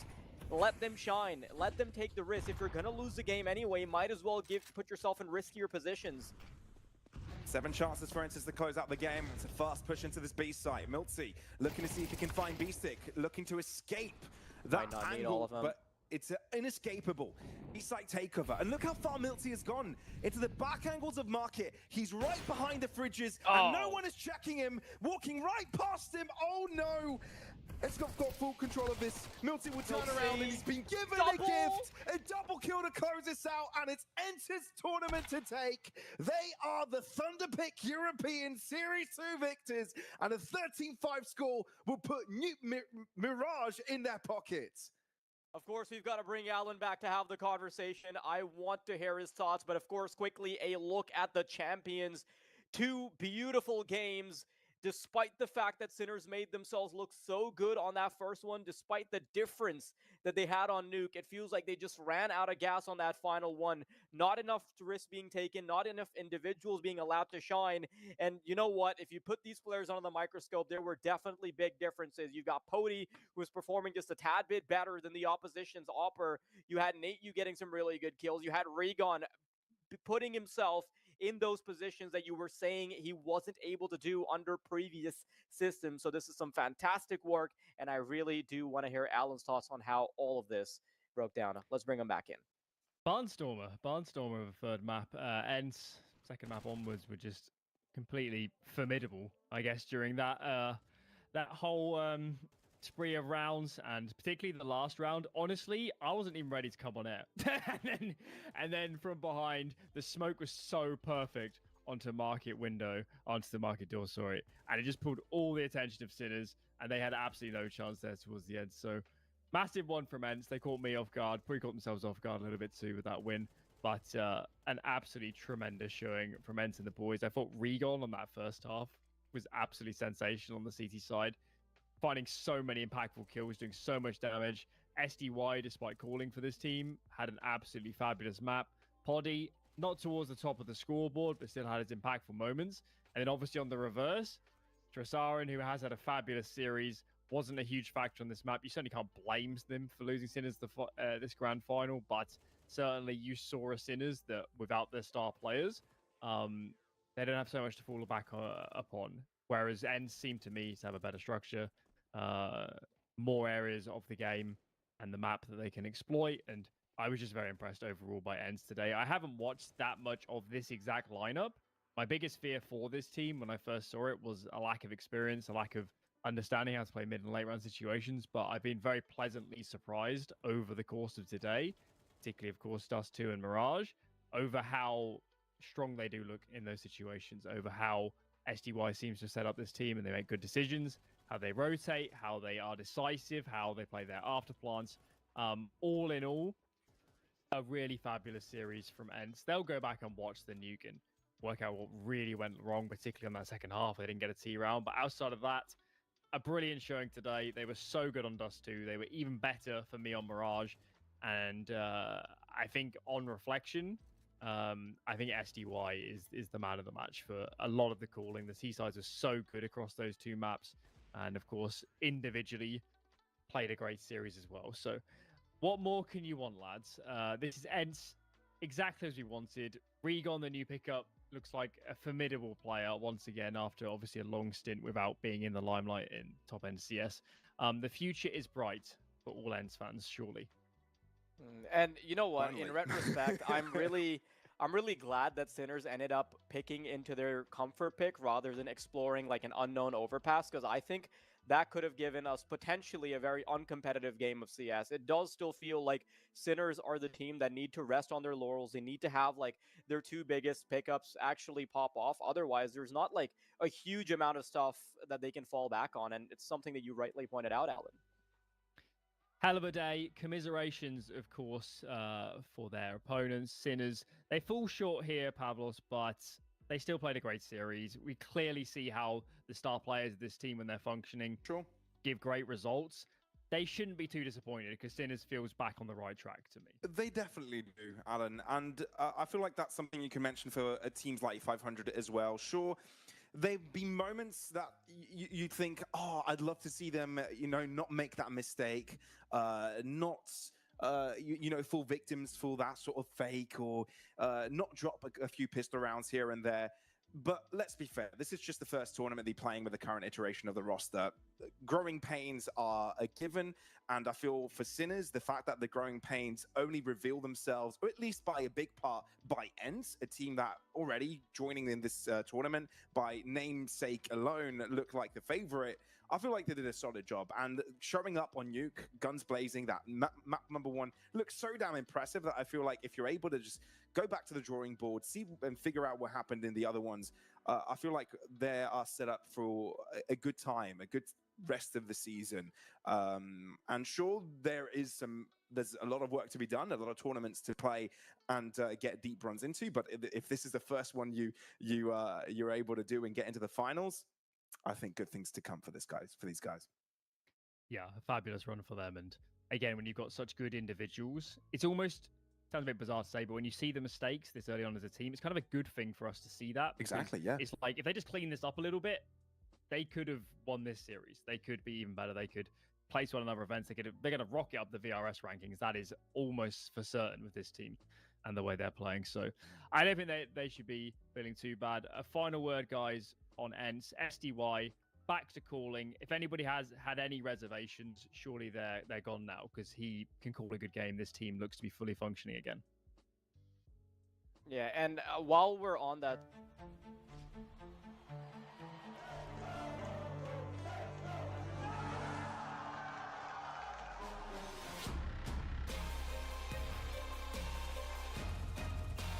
He's going to force the kill in the last second. Right to the smoke. Look at him go.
It's speed, Alan. That's what it is.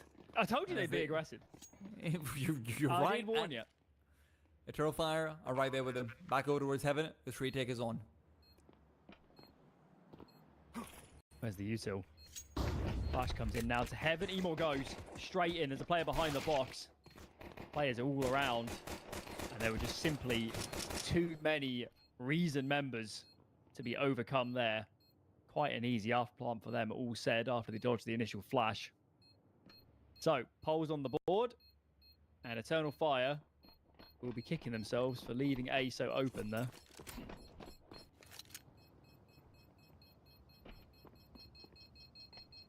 I think Reason might be the greatest team of all time.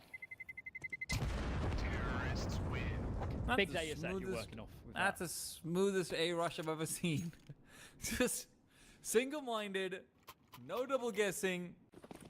Let's see how they allocate the forces on the defense. Just got Beanox towards main at the moment. Double ramp start. And Emor's going lower. Well, how's frontside got a kill already? I think Mari might have actually just walked into him. Master's also going to be the next one to fall down, and this is... you're right. I love this. They're the most This is the entertaining team I've seen best for a long Counter-Strike. time. Maybe outside of frontside because he always lurks and Sparva warping. It's really hard to distinguish the other players because they're just a death ball. They're just players with such pace. It's very hard to understand individually how they function.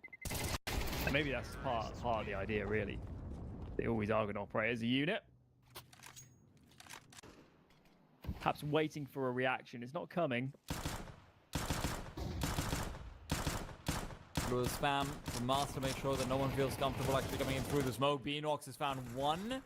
And as they start to move forward, this is Emo's time to shine. He's able to find the one repositions, getting ready for further aggression. This is exactly what Eternal Fire needed in their force spy, or rather half spy. This board is on impossible now for the T side. There's just so many angles they need to cover, and that is the death blow. Okay. Whoa! Mask's here to play. This is one way for Eternal Fire to announce themselves into this series with a